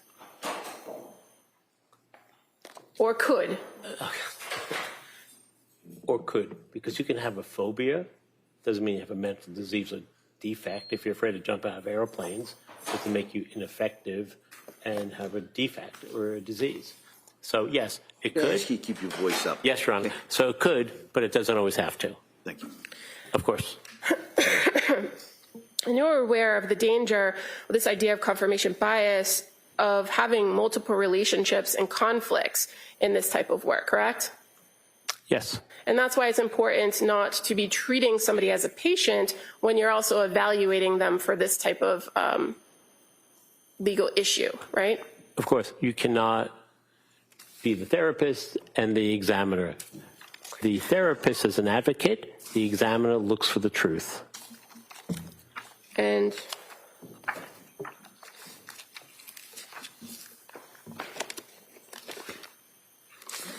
do you recall in this case submitting recommendations to the court in November of 2025 about the defendant regarding accommodations for her? I know in general, but I don't know specifically what those accommodations requests were. I can't remember them. But you authored and signed a letter dated November 13th, 2025 to the court, correct? Yes, but I'm saying I don't remember specifically what those recommendations were. I know I did that. I'm not asking you that. I'm just asking if you wrote the letter. Hold on. Just ask a question. Doctor, if you listen to the question. Yes, sir. I'm asking if you wrote the letter, sir. Yes. And in that letter, you refer to providing essential clinical findings regarding the transportation of my patient, Lindsay Clancy. Do you recall writing that? Yes. And so at various points throughout over the years of this case, you have referred to it as your patient, have you not? I wouldn't be, I think, able to define her as something else. She was a patient who I did a forensic evaluation of. Well, you referred to the court outside of this evaluation you're testifying about to her as your patient in this letter from November 13th of 2025. Right. I evaluated Ms. Clancy, who was a patient. If I evaluated her, then she's my patient, as she is other doctors' patients at Tewksbury and other places that she's been at. But you call her my patient in the letter. I wrote the letter. Whose patient would I be referring to if I'm speaking about Ms. Clancy, given that she's my patient? Yes, I wrote she was my patient. That's correct. Okay. And you're aware of, again, the APA guidelines on forensic psychology, where it warns therapeutic forensic role conflicts. Providing forensic and therapeutic psychological services to the same individual involves multiple relationships that may impair objectivity and or cause exploitation or other harm. You're aware of that, section 4.02? Yes. And in this particular case, since the beginning, you've appeared regularly in court hearings, right? Yes. You've appeared with Attorney Reddington at arraignment proceedings. At his request, yes. Both here and at Tewksbury State Hospital, where you were sitting next to the defendant. Yes. And you also February 8th of 2023, participated in a news conference, did you not? Yes. It was outside the courthouse here. Yes. And you gave an interview with the Daily News where you commented on this. I just made a comment. That's correct. And at this time, Your Honor, I'd like to play a clip of the news conference, please. Mr. Reddington? Why not? All right.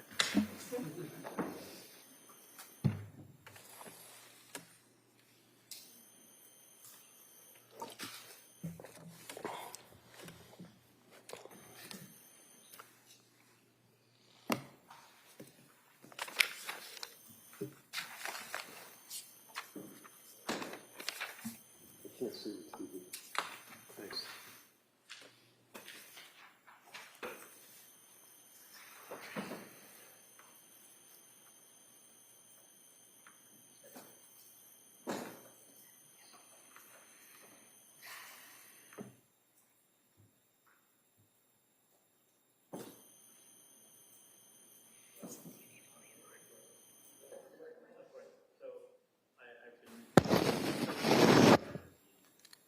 Past few days, multiple hours each day.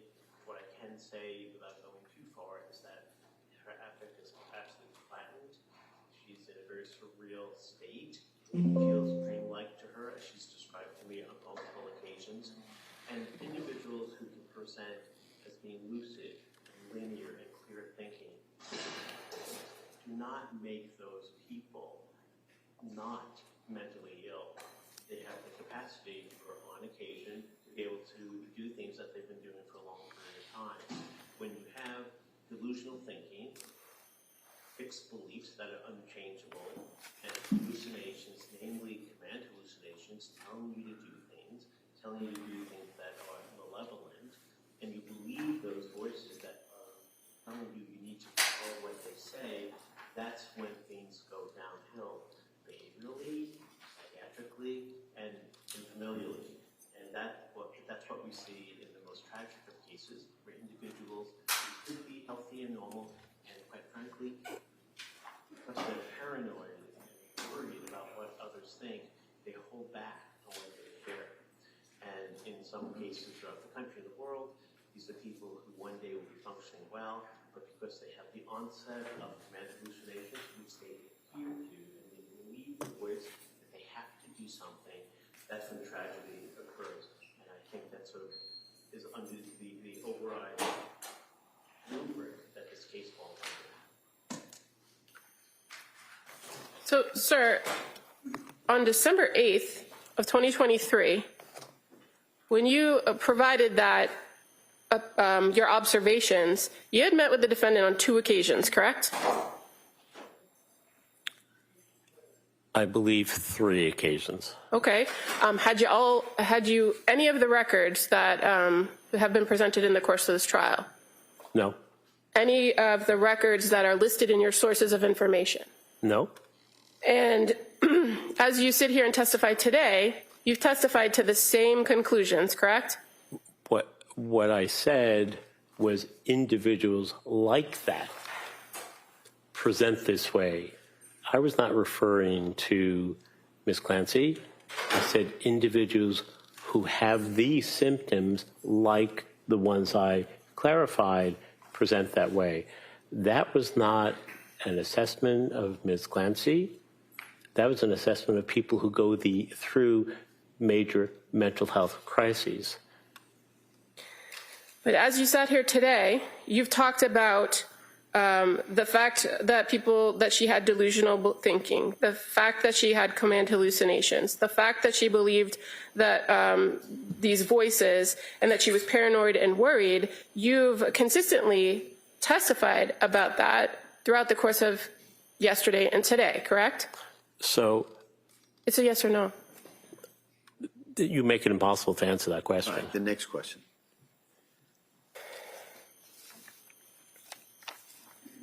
In addition to, you testified today that a person in a psychotic state can do things they've done before, but it might be hard for them to do new tasks, right? Yes. So if it's something that is part of their daily life, getting up, caring for the kids, feeding, making a meal, driving a car, those are things that people do every day and a lot of times don't even have to think about, right? Yes, no thinking necessary. It's a but you're- visual response, automatic response. You're aware that on this particular day of this incident, on January 24th of 2023, that the defendant took Cora to the doctors, right? Yes, And you indicated in your testimony today that it was for a regular checkup, but in your report you identified that it was for a stomach ache, right? yes, she had a stomach ache. But in addition to maybe her having a stomach ache, she had previously had this visit scheduled, and you're aware of that now, correct? Yes, And at the doctor, there was a recommendation made for an over-the-counter medication, right? yes, And the defendant was able to process that information, take it back with her, and then later, not immediately after the visit, but later in the day, search for where to get that medication, right? psychosis doesn't lower your intellectual functioning, so you can do all those things. So Well, that's that correct. wasn't my question. My question was, did she do those things? Yes, so that's correct. Okay. And would you've talked a lot about that a person can operate as normally as they can, but fair to say, if you're in a psychotic state, that person themselves has a significant amount of distress, right? Yes, And that in order to mask those symptoms, it requires an enormous amount of control. Does it not? it depends on the level and the extremism of the psychotic processing. So some people will hear voices that are nominal, they whisper. Some people hear voices that are yelling and screaming. So it's on a range, it's a continuum. So the more upsetting, more powerful, demanding the voice, the more difficult it might be to resist it and do other things. The less, the easier it is.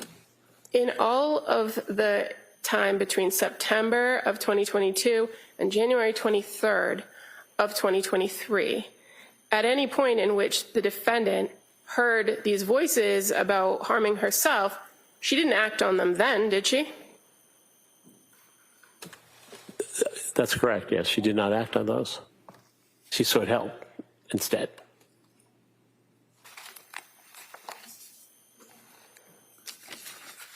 One moment, please.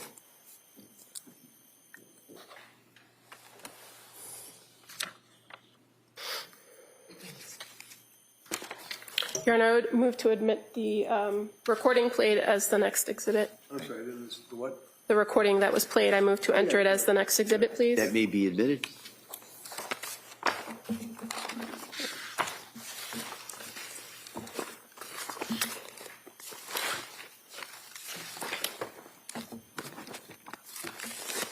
If I can find it. Here it is. Thank you. 284. Thank you.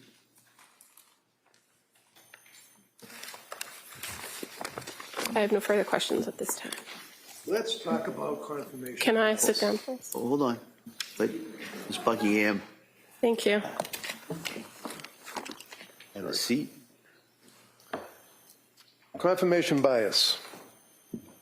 In the field of forensics, interface of science and the law, trial of cases, hiring experts, having people give an opinion that a jury is going to listen to. Confirmation bias means that the individual might want to help out the person that they're testifying for. Is that right? It can be, yes. So in other words, if you have a shooting case and you're a ballistics guy, and without the ballistics showing that the defendant's gun shot the victim, the government has no case, they may send an email to that witness and say, hey, I really need your help here. And that might influence them, right? Yes.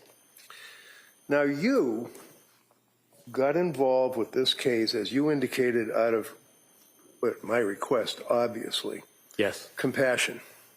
Correct.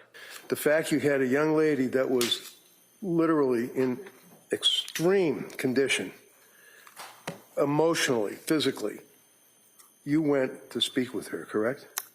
I did, yes. Do you care for her? I do. And is that a violation of the canon of ethics for professionals like you if you care for your patient? Not at all. Within the ethical standards, it's also noted to do an appropriate and meaningful forensic evaluation. It's strongly suggested you develop empathy and rapport. And when you have those two psychological constructs, you get more information from the respondent. You do not cherry pick the information. You include warts and all in your report. That avoids confirmatory bias, and you avoid confirmatory bias by also not looking at conclusions that other examiners come up with when they render their opinions, and you do your evaluations independent of anyone else. You do it by yourself. How many times did you see her? At the time that my report was No, right about now. 60 times. How many hours had you put in sitting with Lindsay, either in the hospital or evaluating? More than that, roughly.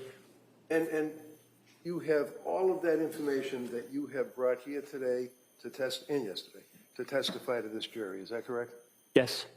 Are you confirmed bias? Are you not telling the truth just to help Lindsay out, or is this your opinion based upon your review of the records, your interview of her, whether or not you care for her or not? Overruled. Overruled. I am telling the truth. She Yeah. You can re-ask that question. That answer will be stricken. So you can't tell someone you're telling the truth. Okay, that's up to the jury to decide. Your opinion is based upon all of the times that you met with Lindsay, right? Yes. All of the documents that you've reviewed, all of this, all the exhibits, everything you're aware of, right? Yes, as well as collateral contacts. And in the course of your treatment and evaluation of her, one of the things the DA asked you about is the request that we brought to the court for accommodations. Do you recall that question from her? Yes. And is it your understanding that the request that we had seeking help from the judge was that she not be chained to a van when she's brought into this courthouse Objection. No, for a overruled. 5-week trial? Yes, from Tewksbury to Plymouth. And her medical condition with her paralysis and all of the rest of the bodily functions that you lose, that's a concern, isn't that right? Very much so, yes. And we also had to have the help of nurses that would be available in the event that there was any type of emergency issue, correct? That we had to ask of the No, court. overruled. Yes, they're here every day.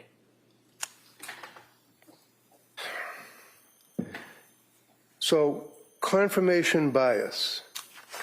Can you tell this jury, is your opinion based upon money? Maybe you like me, maybe you want to help her, or is that based to your best ability as a professional of many, many years? Yes. Confirmation bias is coming up with a conclusion before you reach an opinion. It's, in Latin, a tabula rasa, a blank slate. You draw no conclusion. The conclusion finds you. And if you don't do that, you are at risk of having confirmation bias. I'm going to ask you a hypothetical and see if the hypothetical fits within your understanding as an expert of confirmation bias. Let's say hypothetically that a young woman is involved in an incident such as this that results in the death of her 3 babies. And that young woman is paralyzed. And that young woman is in a hospital. That young woman is facing indictments for triple homicide. And the incident occurred on January 24th, 2023. And it's not until 2026 that the district attorney's office hires 3 doctors. Objection. Yeah. Sustain. Sidebar?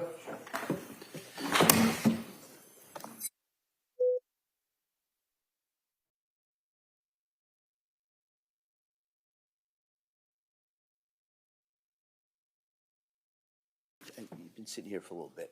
We're going to take a short break at this point, give you a chance to take a break, and then we'll come right back and we'll continue with the testimony of this witness. Okay?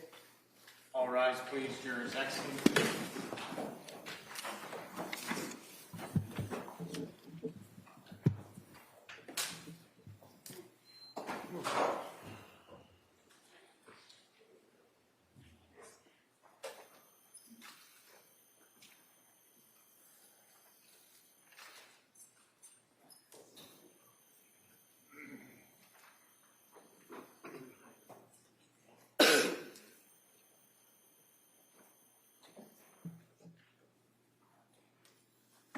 Jurors have exited the courtroom. This court's in session. All right, we'll be in a short recess at this time. Thank you.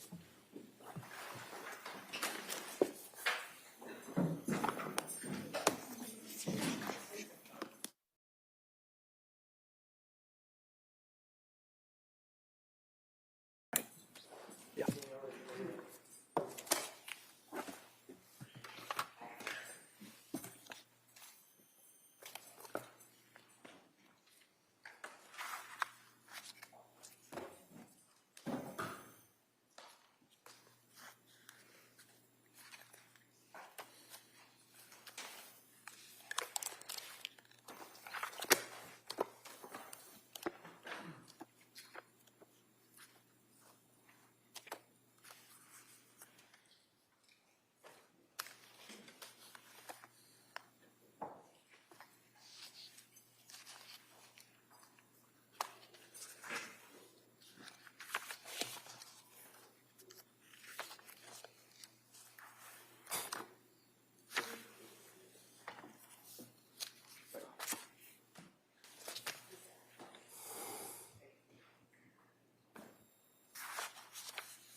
All rise, please. Jurors entering.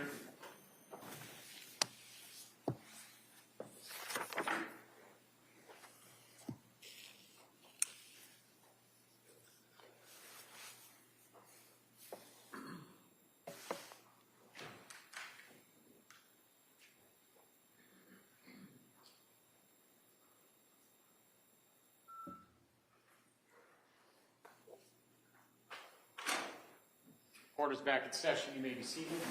Your Honor, for the purpose of the record, we return back to the trial of Commonwealth versus Lindsay Clancy. All parties are present, including the defendant and including the 18 jurors. All right, we'll return now to redirect counsel. Thank you.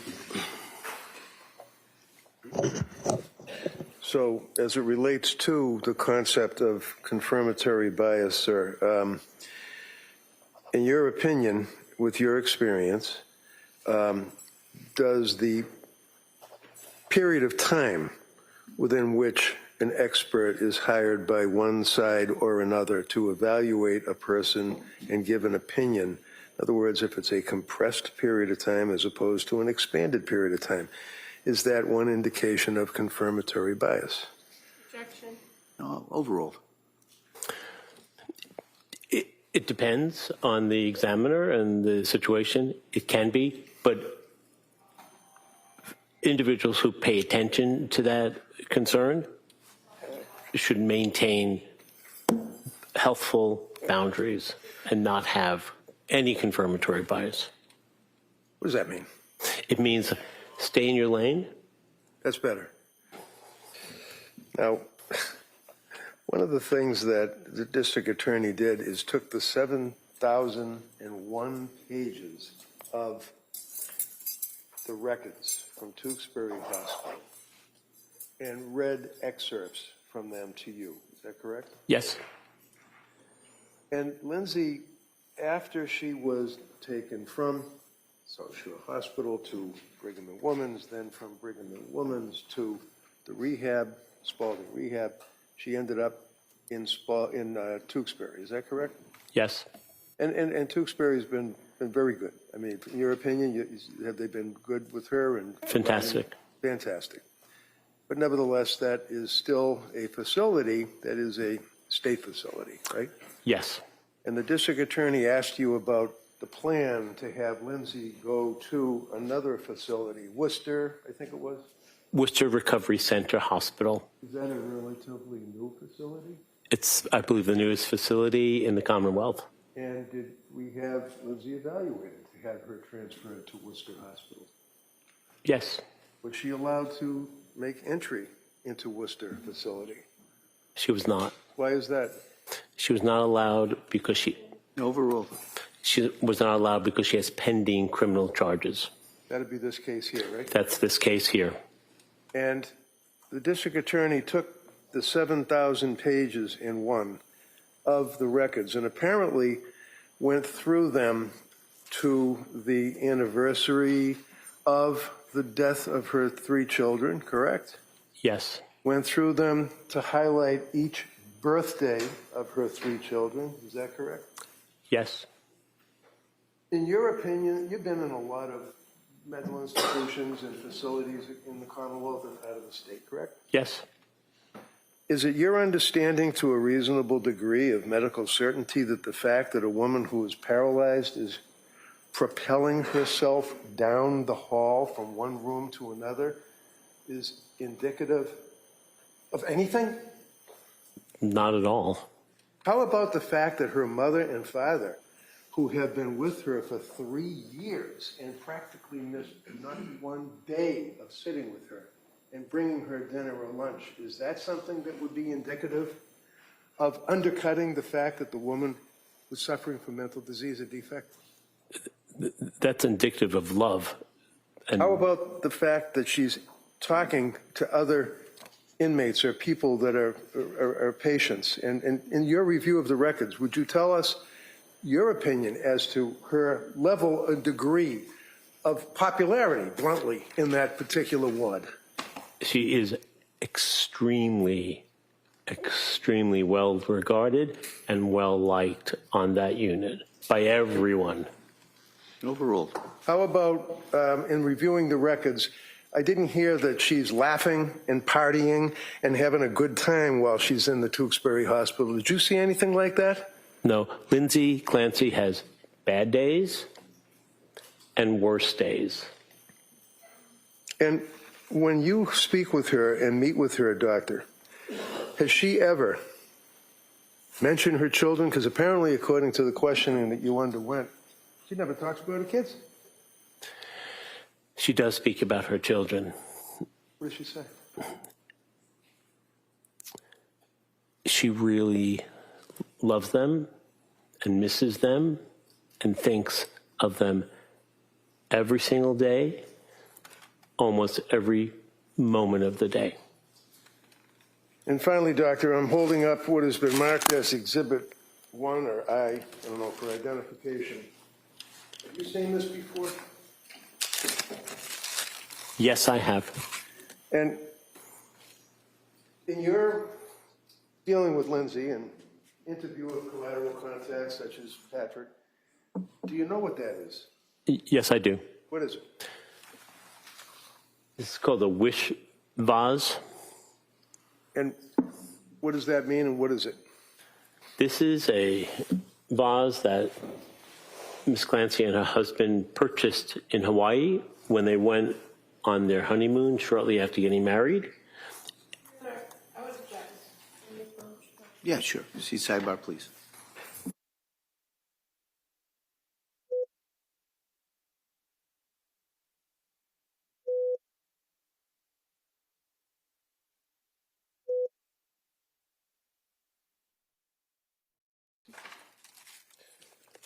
Your Honor, I would hand this to Chrissy to have it marked. All right. Over the Commonwealth's objection, that may be admitted. 285. Thank you very much. All right. Commonwealth? Very briefly, please. Doctor, how many defendants that you've evaluated for criminal responsibility have you spent 35 hours evaluating? One other person. And however, how many other defendants have you evaluated that you've testified that you care deeply for them?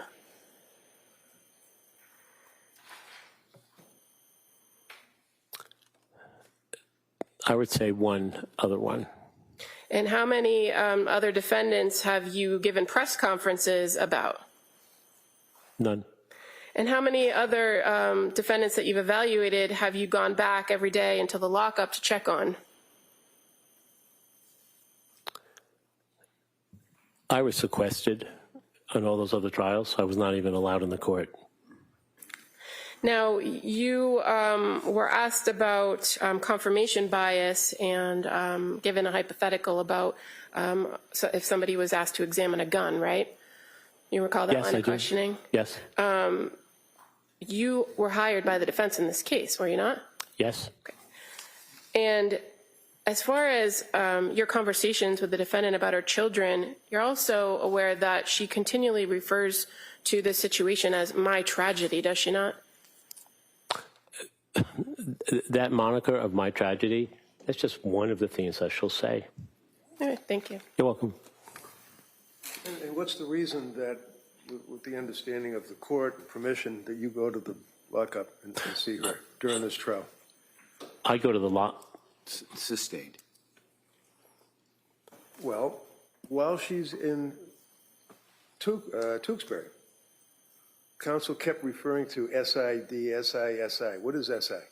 SI is suicide intention or suicide ideation. In Tewksbury, Sui- excuse me, in Tewksbury, has there been a concern of suicidal ideation? Yes. And what, as a result of that, SI, as counsel kept repeating to you through the records, is her status at Tewksbury? She's on a constant one-to-one to ensure that Ms. Clancy doesn't take her own life. And that is somewhat similar to the reference in Brigham and Women's Hospital when you were talking with her that there was a nurse that was sitting in the corner of the room at all times. Is that right? Yes, that's correct. Inferentially was able to hear any conversation that you had with Lindsay, right? I asked those people to leave. Thank you. Counsel, can I see just one?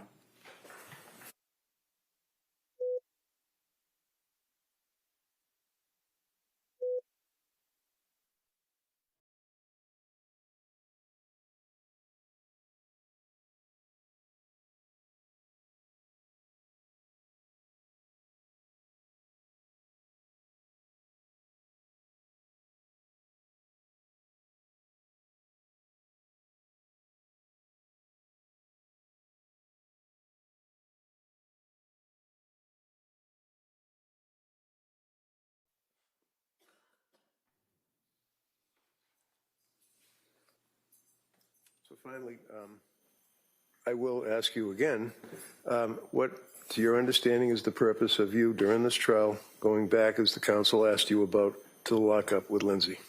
To ensure that Ms. Clancy is stable and competent to stand trial. Any concerns as far as her SI? She's in good hands at the moment, but there's always a concern that sits directly below the surface. Thank you. You're welcome. Attorney Buckingham, please. Dr. Zeisel, in 3 years, she's never made an attempt to harm herself, has she? Other than January 24th of 2023. No. Thank you. All right. Anything further? Questions, Judge? Thank you. All right, thank you, Doctor. Thank you, Ron.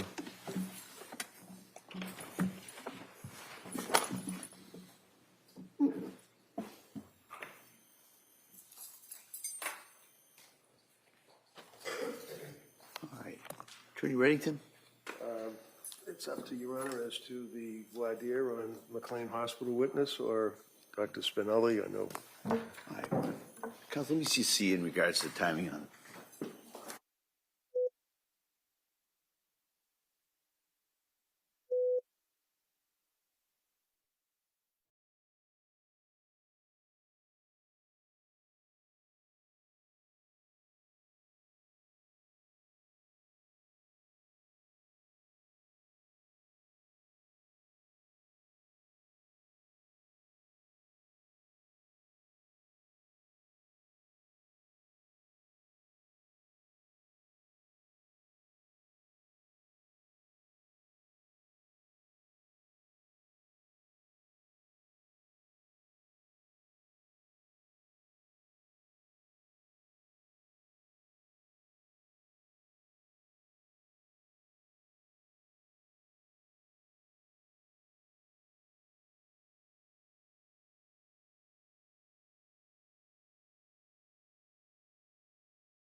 Members of the jury, this is another one of those moments I've got to talk to counsel about a matter that I've got to talk to them outside of your presence.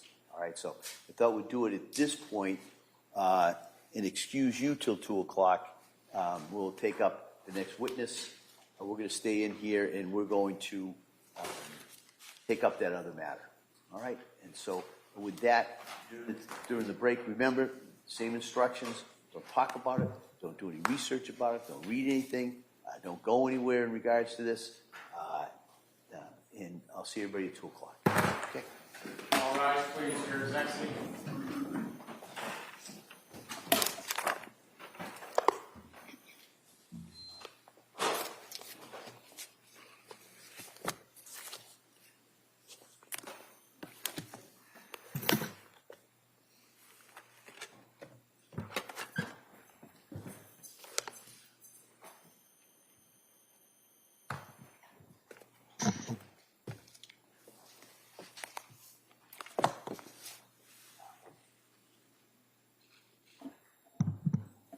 Jurors have exited the quorum. This court's session. Please be seated.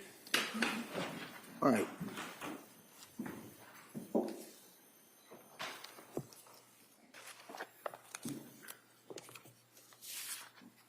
All right, counsel, we ready to do the voir dire of Ms. Thorndike? Thank you. She should be right outside.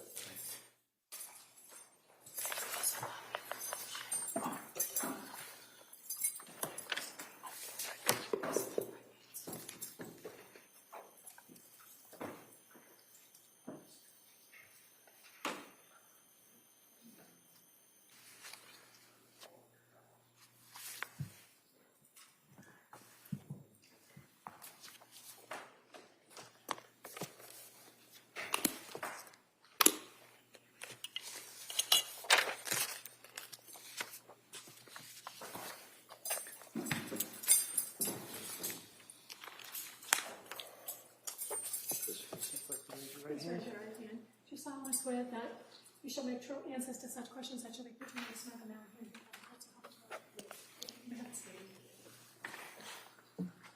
Good afternoon. Good afternoon. All right. Attorney Reddington. Thank you, Judge. Tell us your name, spell your last name for the record, please. Emily Thorndike, Thorndike. And what town do you live in? I actually live in Brooklyn, New York, but I summer on Cape Cod. I'm spoiled like that, so I'm in Chatham. So where do you live now? Brooklyn. But where you live? Are you In Chatham. Chatham? Yes. And what do you do for work? I own my own therapy practice right now, so I'm practicing as a business owner and a therapist. And what is the name of the business? It's called Wise Mind Therapy Practice. What is it? Wise Mind. Wise Mind? Yeah. Okay. And where is that located? It's a virtual practice, so yeah. And how long have you been doing that? So I had my own private practice I opened that January 2023, and then this past May I expanded. I hired somebody, so technically it's a group practice, but I've owned my own business technically for, 4 years? So tell us your educational background, please. I went to Dover Sherburne High School, and I went to Hartwick College, and then I went to Boston College School of Social Work. And what degrees do you have? So I have my master's in social, I have my BA in sociology. I have my master's in social work, and then I have 2 social work licenses, I guess. You have to get one before the other. So I only go by a licensed independent clinical social worker. But you have to get it's very confusing. You have to get 2 licenses, essentially. You have those licenses? Yes. Within the Commonwealth of Massachusetts? Yes. Now, your employment, can you tell us what your employment history was since I guess you got your master's at BC or something? Since I got my master's at BC, I did my final year internship at McLean Hospital at their trauma program. And then once I graduated, got my MSW, my master's of social work, and then my social work license, I was offered a per diem position at that program. And I did that position for, I think it was 2 to 3 months, and then I was rehired. I went back to the short-term unit at McLean, which I had previously worked at. So when you say the short-term unit, is Yes. that also referred to as the STU? Yes, we call it the STU. It's just short-term unit. It's also referred to as AB1, which is admissions building first floor. Now, are you familiar with this case of Lindsay Clancy? I'm only familiar about it from what I watched before I was sequestered, but other than that, I don't know the case at all. And when you say what you watched before you were sequestered, what Yes. does that mean? What did you watch? I think it was not this past Thursday, but the one before that. I'm not going to recall the date off the top of my head, but that's when, you had told me that I'm sequestered and to no longer watch the trial or consume any of it. So what were you watching? I had just been watching like the day-to-day, like the live stream and just, yeah. Why is that?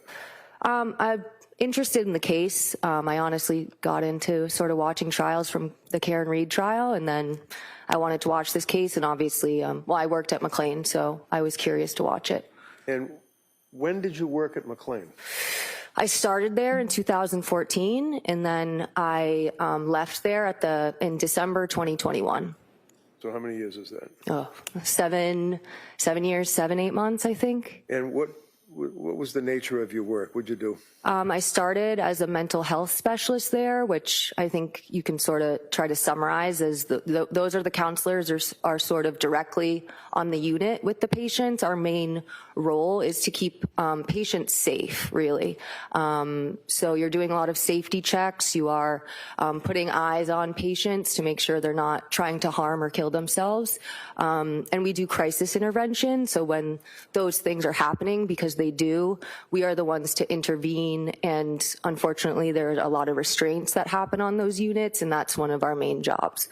So the STU that you referred to, are there a couple of them at McLean? Or? So I'll try to explain it. When I first started there in 2014, it was one unit with 28 beds. During the time I was there was a renovation. They expanded the unit. It's a little confusing, but in 2016, I believe it became two separate units operating the same way. So there's short-term unit north, and then there's short-term unit south. And now south has 22 beds and north has 23.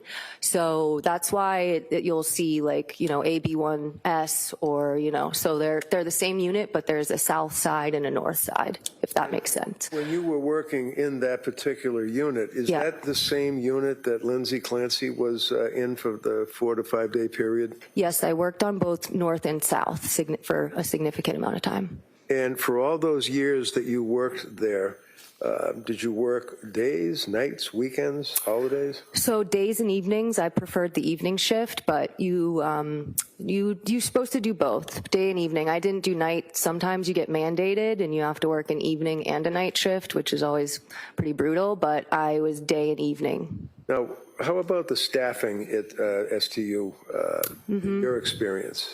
So there's always I can sort of start with the week, I guess. There's always 4 mental health specialists and 4 nurses during the week for the day shift. And then in the evening, it's 4 mental health specialists and 3 nurses.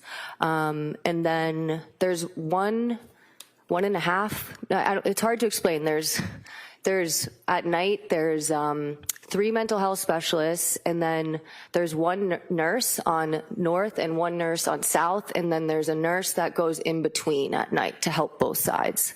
And how many beds are in the north and the south? North is 23, south is 22. And which one was Lindsay in? South. Are you familiar with the Code of Mass Regulations or regulations that mandate or require certain staffing levels within that particular unit, the STU of McLean? Yes, like the Department of Mental Health regulations. Can you tell the judge what your understanding of the regulations from the DMH would be on staffing? Yeah, so the Department of Mental Health has to oversee all of the mental health facilities in Massachusetts, and they have specific requirements for safety regulation, for staffing ratios, how the unit has to be set up. For example, there was a renovation while I was there to adjust handles on a sink because you could use it to harm yourself. So DMH, there's usually an annual or biannual inspection, and they will go around and they will look at charts, they will look at the unit, so they oversee everything.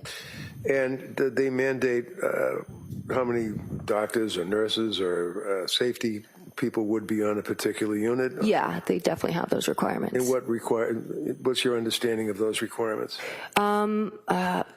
I believe, I don't want to say, I'm not sure exactly. Like, I know McLean follows those regulations, but I guess there's potential that McLean might go higher than the ratio. I'm not sure. So you have to, at minimum, have a certain amount of staff, but I'm not exactly sure on that. Are you aware in this case that McLean forwarded to the district attorney's office and the court certain discovery? Yes. Indicating how many doctors, nurses, and Yes. safety workers. Did you have a chance to read that? I did. All right. Is it your understanding that the requirements of the DMH and minimum staffing on, well, let's say on weekends and holidays, for example, does that change year to year, or is that pretty static? It's never changed. I mean, it didn't change from when I was there and with that document. So I guess that goes to what, 2023 it was. So it didn't, that was how it was when I started.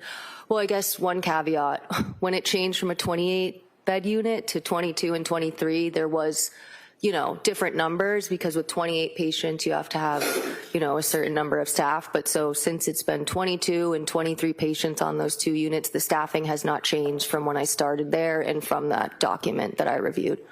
Now, you indicated that you, because of your interest, were watching the proceedings on this case. Yes.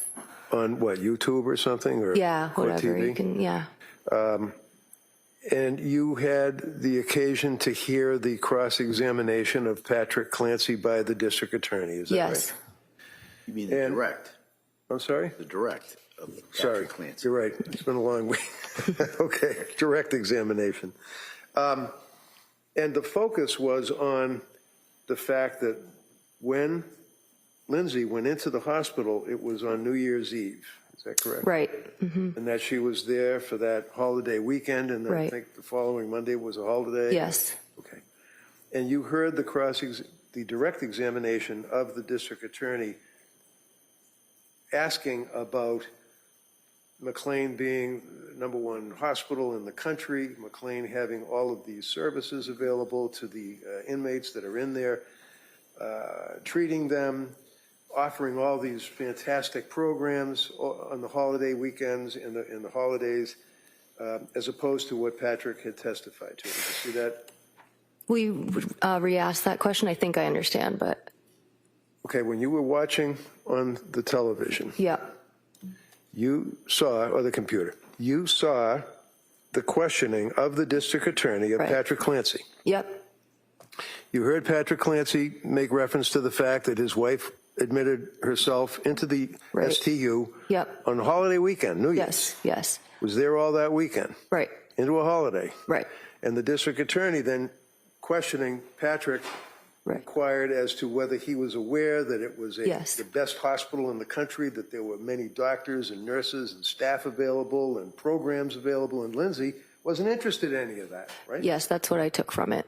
Now, in your 8 years, however many years of experience that Mm-hmm. you had, is that what your understanding was in that unit? No, that's not what I was understanding, no. So tell the judge what your understanding was from your experience, hands-on, Mm-hmm. day after day, working in the STU for all of those years. Right. But you also were a supervisor of the STU at one time. I actually wasn't. I became a social worker there, so I guess you could, one way to look at it is that, the social worker and the psychiatrist, you are the treatment team, so you're making all the decisions for the patients, and so the nurses and the mental health specialists, I don't like to create a hierarchy, but they are operating underneath you, so in a way I'm supervising, but I was never a direct supervisor. Now, you came out with a TikTok or I did. a reel or whatever you call it. Yeah, TikTok. And would you agree with me that you were pretty angry when you did that? Yeah, definitely emotional. So tell the judge, why were you emotional when you did that TikTok? Well, it's a lengthy TikTok. It's about 10 minutes. And I was emotional because I felt like what was discussed in court was not aligned with what my experience was. I noted several things. I'll try to summarize some of them. There was mention that there's individual therapy on the unit. There is not. There was mention of seeing a doctor every day. I felt like there was some misleading of that. You do see a doctor every day, but on the weekends and on a holiday, it's one doctor who's seeing all of the patients. The meetings can be as short as 1 minute. Many patients decline those meetings, and the doctor who's there on the weekend and holidays is seeing 23 patients. So I felt it was misleading to indicate that there's sort of a in-depth doctor session when it's very brief. How about programs that are offered, like making things out of clay and crayons and stuff like that? Yes, there's clay on the unit. It's called Model Magic. It's a non-toxic kid. It's it's advertised for kids, but it's on the unit. It's in the nursing station. It's out on the unit. There is a lot of coloring. There's a specific group that I saw in the documents I reviewed called Music and Mandalas. Mandalas are basically adult coloring books. The designs are kind of abstract. You could compare it to like looking through a kaleidoscope or something, and you color them in. And Music and Mandalas is a group where you play music and the patients color. So you understand from watching the proceedings that you became emotional over is that Lindsay went in on New Year's Eve with some fairly serious Right. symptomology. Is that correct? Yes. And Patrick indicated that they were, quite frankly, pretty bluntly disgusted with the help and the care that was allegedly offered to her, right? Right. And you were upset about what you felt was a misleading of this witness based on the questions that were asked. Is that right? Yes. And Patrick had made reference to the fact that she was doing coloring and she was in the groups that were sitting there dealing with the clay, and that basically they felt that it was not, bluntly, any help. Yes, and there's very minimal like family contact when the main treatment team is not there, so it's not abnormal that families wouldn't be getting like regular or like in-depth updates of what's going on. You're sort of supposed to wait until the treatment team comes back, whether it's on a Monday or in this case a Tuesday, since Monday was a holiday. That's the team who's going to be working with the patient, so most updates and communication with family and with providers aren't going to happen over the weekend either. Now, one of the things that occurred, just for the background, is that your TikTok was observed by me, and I tried to reach out to you and Yes. couldn't find you. That's correct. And then I had a private investigator, Bob Jones, Yes.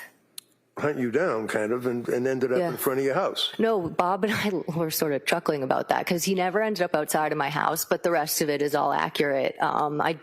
So he wasn't outside of my house, but the rest of that was true. So he was able to locate you. He was, He was yes. able to talk to you, He was, yes. get your contact information. Yes. Provide that to me. Yep.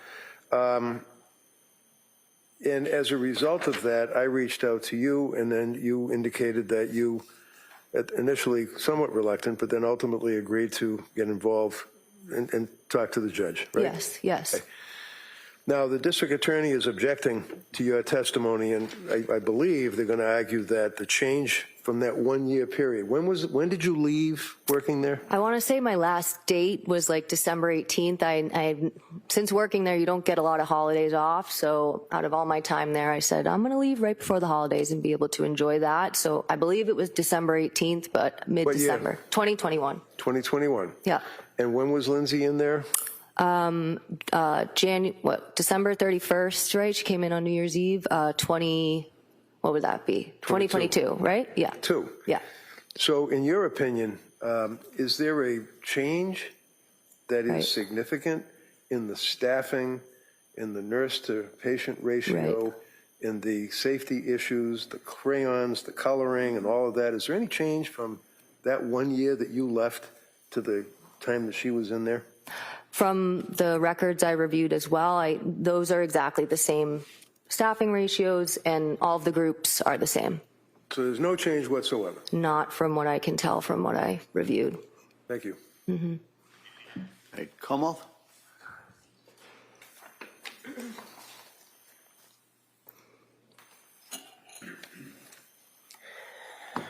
Good afternoon. Hello.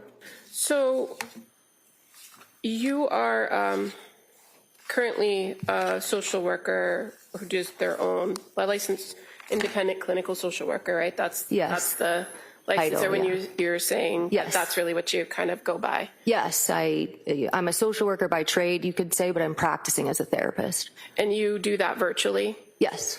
So you don't have a brick and mortar where clients come and engage in therapy with you, right? No, rent is expensive, so right now I'm all virtual. Okay. And you indicated that in your time at McLean Hospital that you first started as a per diem, and that was as a mental health specialist, right? I didn't start per diem there. I started at a 32-hour position. The per diem, there's another position I held at McLean, which is called a community residence counselor. That was a per diem position. And then the social work position I took after graduating and before I went back to McLean, the short-term unit, that was a per diem position. So the per diem role that you had, how long did you do that role? On which unit? Well, you just said, when I asked you about working per diem, you said you were the community resident counselor. Yes, I mentioned two per diem positions, so I just wanted to be clear. I believe it was around a year. It was on the side while I was working on the short-term unit. That was the main unit I worked on, but since I was 32 hours, I was interested in that particular McLean program, so I picked up a shift, every so often, but I was primarily on the short-term unit. As what, though? As a mental health specialist, yep. And so you said once you got your master's, you took on a role of clinical social worker there, right? So yes, I did. And that was in September of 2019? Yes. And you said you had a chance to review the records that were sent over by McLean, right? Right. Now, when you were a social worker from September of 2019 to December of 2021, what was your schedule? So I would come in around 9.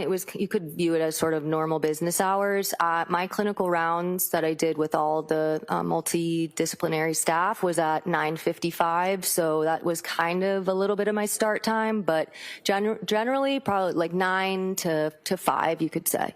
And was that Monday through Friday? Yes. I did cover weekends on occasion. Social workers, you're not required to, but it's kind of highly encouraged. So, every once in a while, I would cover a weekend as a social worker. And you're aware that the records that came from McLean Hospital indicate that during the time period of January 1st to January 15th of 2023, that the social worker role was a day position that was Monday through Friday. Yeah. And that on January 1st, which was a Sunday, there was no social worker there. Yeah, I saw that. And on January 2nd, which would have been the observed holiday for New Year's, there was no social worker there. That's what I saw. Okay. And while you would pick up shifts, the majority of your schedule was 9 to 5, Monday through Friday. Yeah. From 2019 to 2021. Yeah, I did regularly pick up weekends, but yes, primarily I was there during the week. Okay. Now, you provided Attorney Reddington with some kind of typed up notes. Do you recall that? Yes. Where you outlined kind of what your experience was on the unit and how inpatients were, how inpatient experiences went, the schedule and that kind of thing. And you noted that as far as the treatment team, which you referred to yourself as a social worker, worked with a psychiatrist, right? Right. And you identified that in your experience there was 3 teams, red, green, or blue. Yes. But you are also aware that the records show that every day during the week that the treatment team of a social worker and a psychiatrist, there was 4 social workers and 4 psychiatrists that were on shift. Right. So where's the 4th? So the numbers aren't equal. So the medical director often took residents, so he would have a little bit less of a caseload. The lead social worker on the unit, she would go in between the different units, so she would take a smaller caseload on one unit. So, for example, I had 8 patients on my caseload, but one of my social work colleagues would have 6. So it's not an even distribution of the 3. Some of the doctors and some of the social workers just carried a different number of caseload. So But your testimony today, after having now reviewed the records, is that it's always been 4 social workers, 4 doctors. Yeah, I didn't say that there wasn't before. Well, we don't. That's why you're here, because we don't know. Yeah, I what just you said thought I before. answered your question. So, but yes. And you came aware of this case by watching the trial, right? Yes. And so, would you say that you were? How many days of the trial did you watch? All of them up until that point. At what point? What day? I'm not remembering the date exactly. Not last Thursday, but the Thursday before. What was the last content of testimony that you remember watching? I believe it was maybe Patrick's friends, or I was aware that there were doctors testifying. Mr. Reddington made sure I was not watching anymore, and that there were doctors coming up that were particularly important for me to not watch. And you were asked by Attorney Reddington here about observing that testimony or the direct examination of Patrick, and I think he mentioned where it was referred to that McLean was the best hospital in the country. Do you recall that being the question that was asked of Patrick Clancy? I don't recall. And in fact, the Commonwealth didn't ask about his opinions of the status of the hospital, but did just verify with reference to records whether or not he knew his wife participated in particular things that were contained within the records. Did you see that in the testimony? Yes. And so you're aware that the testimony actually was that, or the question was, were you aware that she declined groups? Yes. And that's based on records you've never seen, right? Correct. And as far as the contact with the staff and the doctors, meaning nurses or social workers or whatnot, you haven't reviewed any of those records, right? I have not. And so you don't know the extent. You don't know the extent of what the interaction was with the nurse and the patient, do you? I mean, there are some general guidelines that you have to follow. I can't tell you the content within them, but for example, mental health specialists, you're not supposed to meet with a patient longer than 20 minutes because you have other things to do. So I can't speak specifically to what happened in those conversations, but I know the general gist of how everybody's role works. But you, when you say everybody's role, did you ever perform the role of a nurse? No, but I work directly with them. I'm operating on the job description. It says specifically you're under the direction of the nurse. So I worked directly with nurses. Do you go through the same training as a nurse? No. As far as what your knowledge is of mental health specialists, fair to say the last time you were employed as a mental health specialist there and did that work yourself was in May of 2019. Yep. And then you transitioned to being a social worker where you worked closely with the psychiatrist and primarily Monday through Friday. Yeah, psychiatrists, the nurses, and the mental health specialists, you all really work together. And you can only attest to what you would put in a note, right? As far as your contact with a patient as a social worker? No, you have access to all of the patients on the unit, so I'm able, and it's not a HIPAA violation to do that because we all work together. Sometimes I cover other social workers' patients, so I do have access. You have access to all of the records in every patient's file, so you can read everybody's notes. I guess my question, and that probably was a bad question, but my question is to you. When you are the social worker for a patient on the treatment team that you've described, Yep. you enter the information into the note for the social worker that becomes part of the record. Correct. And those are your words, your observations, your contact. Correct. You don't write them for other people, do you? No, but we have to follow a certain format. So, for example, we have to write a biopsychosocial note, which is a fairly lengthy assessment, but that's a social work. I learned that in grad school, so I don't know how everybody writes their notes, but we have to follow a pretty strict format to write our notes. And is it your testimony that McLean requires only the that each social worker spends a particular period of time or a max amount of time with each patient to do that? Yeah, I mean, I have 8 patients on my caseload, so I have to see 8 patients every day, and so you are limited with how much time you can spend with them because there's several other tasks I have to do. So you really can't spend a significant amount of time with your patients. But that wasn't my question. My question was, does McLean tell you that you can only spend 5, 10, or 15 minutes with a patient? Yes, it's directly told from the people above me. It's something that's communicated in a way where you could sort of get in trouble if you're not doing that. So yes, it comes directly from McLean. And do you have any information, having left there in 2021, that the same people supervising the social workers were giving those same instructions? I mean, no, I don't know that.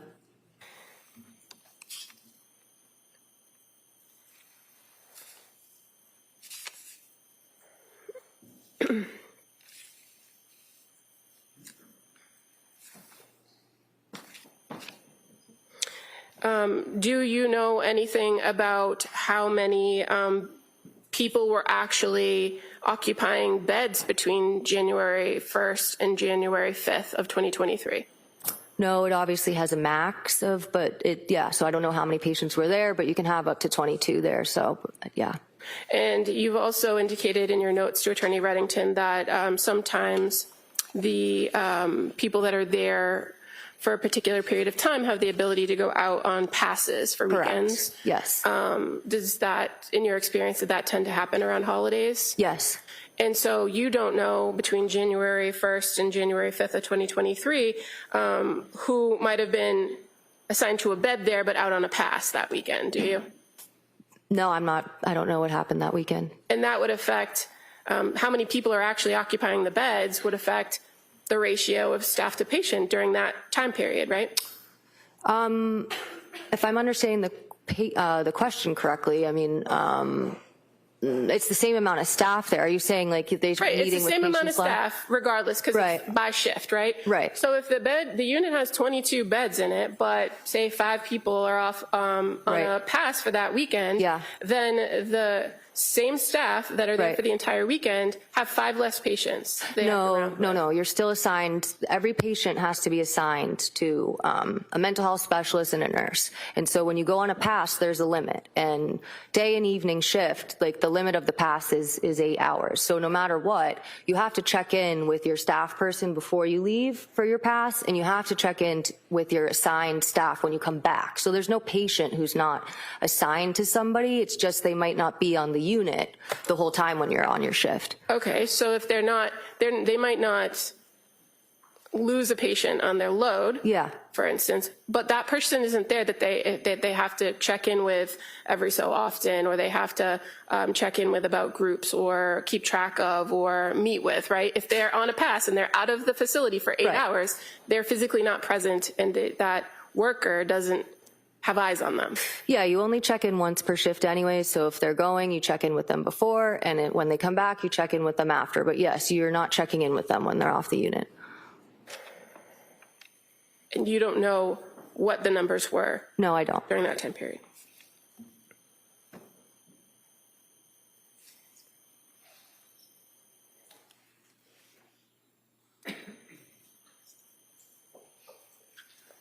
I don't have any other questions. Thank you. All right. All right, Mr. Rankin, I'll hear you on the motion.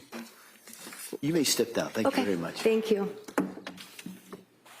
Your Honor, I think it's obvious that the witness has the educational background. She certainly has the experience, interestingly enough, of that very unit that Lindsay was on for that period of time. She's well aware of the staffing, indicated to you that the staffing ratio to patient, et cetera, has not changed according to the items that the government has brought here today. That at the time that she was there, it was on a weekend. She indicated about the the weekend staffing, the holiday staffing. She indicated that they have these coloring programs and programs that Patrick was relating to, and indicates the skeleton crew, if you will, in a sense, on that particular period of time in the holidays, which is very corroborative of what Patrick had indicated in his testimony. So, you know, I'm not looking to bring her in to disparage McLean Hospital. They've done a good job of that themselves. I'm bringing her in to just have evidence as to what Patrick's testimony was relating to what his wife went through when she was in McLean, to corroborate the fact, as opposed to what was raised on direct exam with the government when they were questioning him about all of these wonderful programs that she apparently was not interested in participating in, which is very, very, I would argue, improper inference for the jury to consider. All right. Kamal? Your Honor, would object to the witness, and even now after the voir dire, I think it's clear that the best evidence of what the defendant was provided by way of care, treatment, however you want to call it, is the record in and of itself. It's the record from McLean that documents each and every contact she had with each and every person that was on staff during the time period she was there. Now, just to be clear, there's been some indication that she went there on the 31st of December, but the records are clear to say she was transported, and she didn't arrive at McLean until the early morning hours of January 1st. So that's when the records start, and they document her each and every day and each and every step of the way, consistent with how Dr. Goodhart described the process of how you're in intake and then how you go through the day and what the general schedule is in the contact with the treatment team. This witness is offering no more information than what's contained within the record, and no more information than what's contained in the records that were just received for the trial subpoena. And I would suggest to you that the fact that she, in her last role as a social worker from 2019 to 2021, where she was a day staff person that worked Monday through Friday, that wasn't there on the weekends, that she does have a limited amount of information, and it's attenuated, more attenuated than we initially believed, from the dates in which the defendant was at this particular hospital. So I would suggest, or I would object and argue that the best evidence is the records in and of themselves, the records that now have been subpoenaed that can be admitted to identify the particular staff. I'd also like to point out that counsel is referring to offering this to rebut certain inferences or certain statements that the Commonwealth made in the direct examination of Mr. Clancy, but no one has said that McLean is a #1 hospital. That wasn't the testimony. That wasn't the question put before him. It was simply what he knew, what he observed, and if he knew what was contained within the record. So there's been no presentation of evidence that would suggest that a person needs to come in to dispute that the groups are the groups. The court and the jury can see from the record what the groups were, and they can make their own decisions based on what they described them to be in the record, if that was treatment or not treatment. I don't believe that the Commonwealth presented it as treatment. I believe the Commonwealth presented it as resources available to the individual while they were there at the hospital. The treatment piece or the therapy comes from the psychiatrist, which this witness can't testify to because she's not. So I would object for her to being called as a witness for those reasons. All right. All right. Well, I'm looking at this really as a kind of two issues. First is late disclosure of the witness, and I'm not, and that goes into a whole different analysis, and also analysis under Rule 403, which is relating to relevant evidence. And as that rule, proposed rule says, evidence may be excluded if its probative value is substantially outweighed by the danger of unfair prejudice, confusion of the issues, or misleading the jury, or by considerations of, well, that part doesn't apply. First off, I find this witness credible. I find that, and I appreciate her being willing to offer the information that she has, but that's not always the whole finding on this. And so under cases such as Taylor versus Illinois, Commonwealth versus Dunning, Commonwealth versus Steinmeier, a couple other cases, I have to look at a number of factors. The first is prevention of surprise. Well, the Commonwealth has been aware of this issue for at least a week or so, so I'm not considering that. Evidence of bad faith, there's no bad faith I see from either side in naming this or calling this person at this time. There's the prejudice to the other party. I think there's just limited prejudice, if any, to the Commonwealth. However, though, the final two are the issues that I think are more relevant in this. One is the materiality of the testimony in this.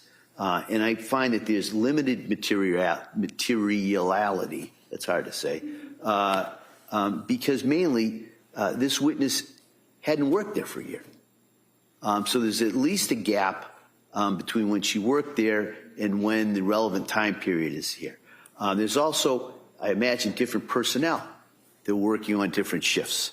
And so there's kind of limited value to that testimony. I also, I don't remember any five-star type inferences. In fact, so I'm not going to, that's going to be measured by the jury. But I didn't see any mentions that this was a five-star facility. And then also, the concern is, or the factor is, the effectiveness of less severe sanctions. And I would find that the records that have been brought in pursuant to the subpoena in the last couple of days from McLean's talks about the staffing levels on holidays and not on holidays. So if there's a question of whether or not there was a quote-unquote skeleton crew that was on for those, at least the first 2 days of this time that Ms. Clancy was there, that's reflected in the records. There also, in the records here, is a list of whatever programs were offered and also when they were offered. So if there's a question of less programs being offered on a holiday than during the week, those are contained in the records. And so I'm going to deny the defendant's motion to call this witness, but I am going to allow the defendant, if the defendant wishes, to submit those McLean's records specifically regarding the staffing and the programs that are available, not just on that weekend, but for the week. And I think there's records in there for the week before, so there can be a comparison between what was available to Ms. Clancy during the week and what was available to her on a holiday weekend. So that's going to be my finding. I'll issue a written ruling on this, but I just kind of wanted to give the parties at least some idea, as well as the witness who's been here, I know, a couple of days. I just kind of wanted to thank her for that. So with that, we'll be in recess till 2:15. And we'll come back and resume the trial. Okay? Thank you. Court, all rise. I know it's a technicality. No my objection. Duly noted. Thank you.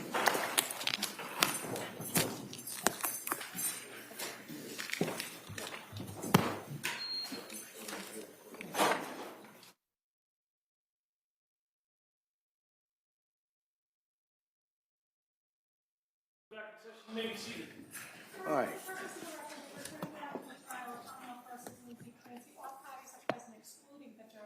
All right, counsel? I would ask if we could first. All right, sure.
back in session. You may be seated. Your Honor, for purpose of the record, we'll return back to the trial of Commonwealth versus Lindsay Clancy. All parties are present, including the 18 jurors. All right. Well, everyone, thank you for your patience, and I'm going to ask you for some more patience. All right. Due to an unforeseen circumstance, we're going to excuse you until tomorrow morning. All right. This is not something we saw coming, but you're not to speculate about what it is. You're not to hold it against either side. It's just something that we have to deal with. All right. And so I'm going to excuse you till tomorrow morning. I'm going to remind you, as I have every night for the last number of weeks, don't do any research about this case. Don't talk about it. Don't read anything. Don't watch anything about this case or similar cases. And with that, we'll bring you back here. We will deal what we have to deal with, and we'll get right back on track. We are still well within the timeline that I gave you regarding this case, but it's just something we can't control. So I'm going to excuse you till tomorrow with my thanks for your patience, and I'll see you tomorrow morning. All right, thank you. All rise, please.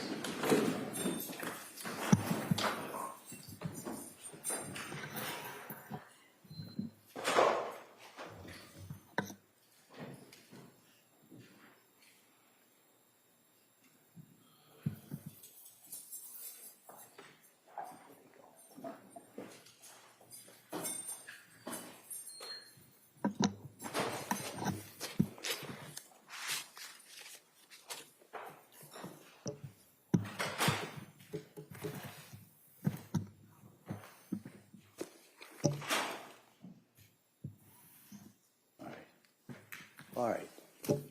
Everybody can be seated. Anything we need to address before tomorrow morning? No, Your Honor. All right. So we will be in recess till tomorrow morning at 9 o'clock. Thank you, everyone. Thank you, Judge. Thank you. Board, all rise.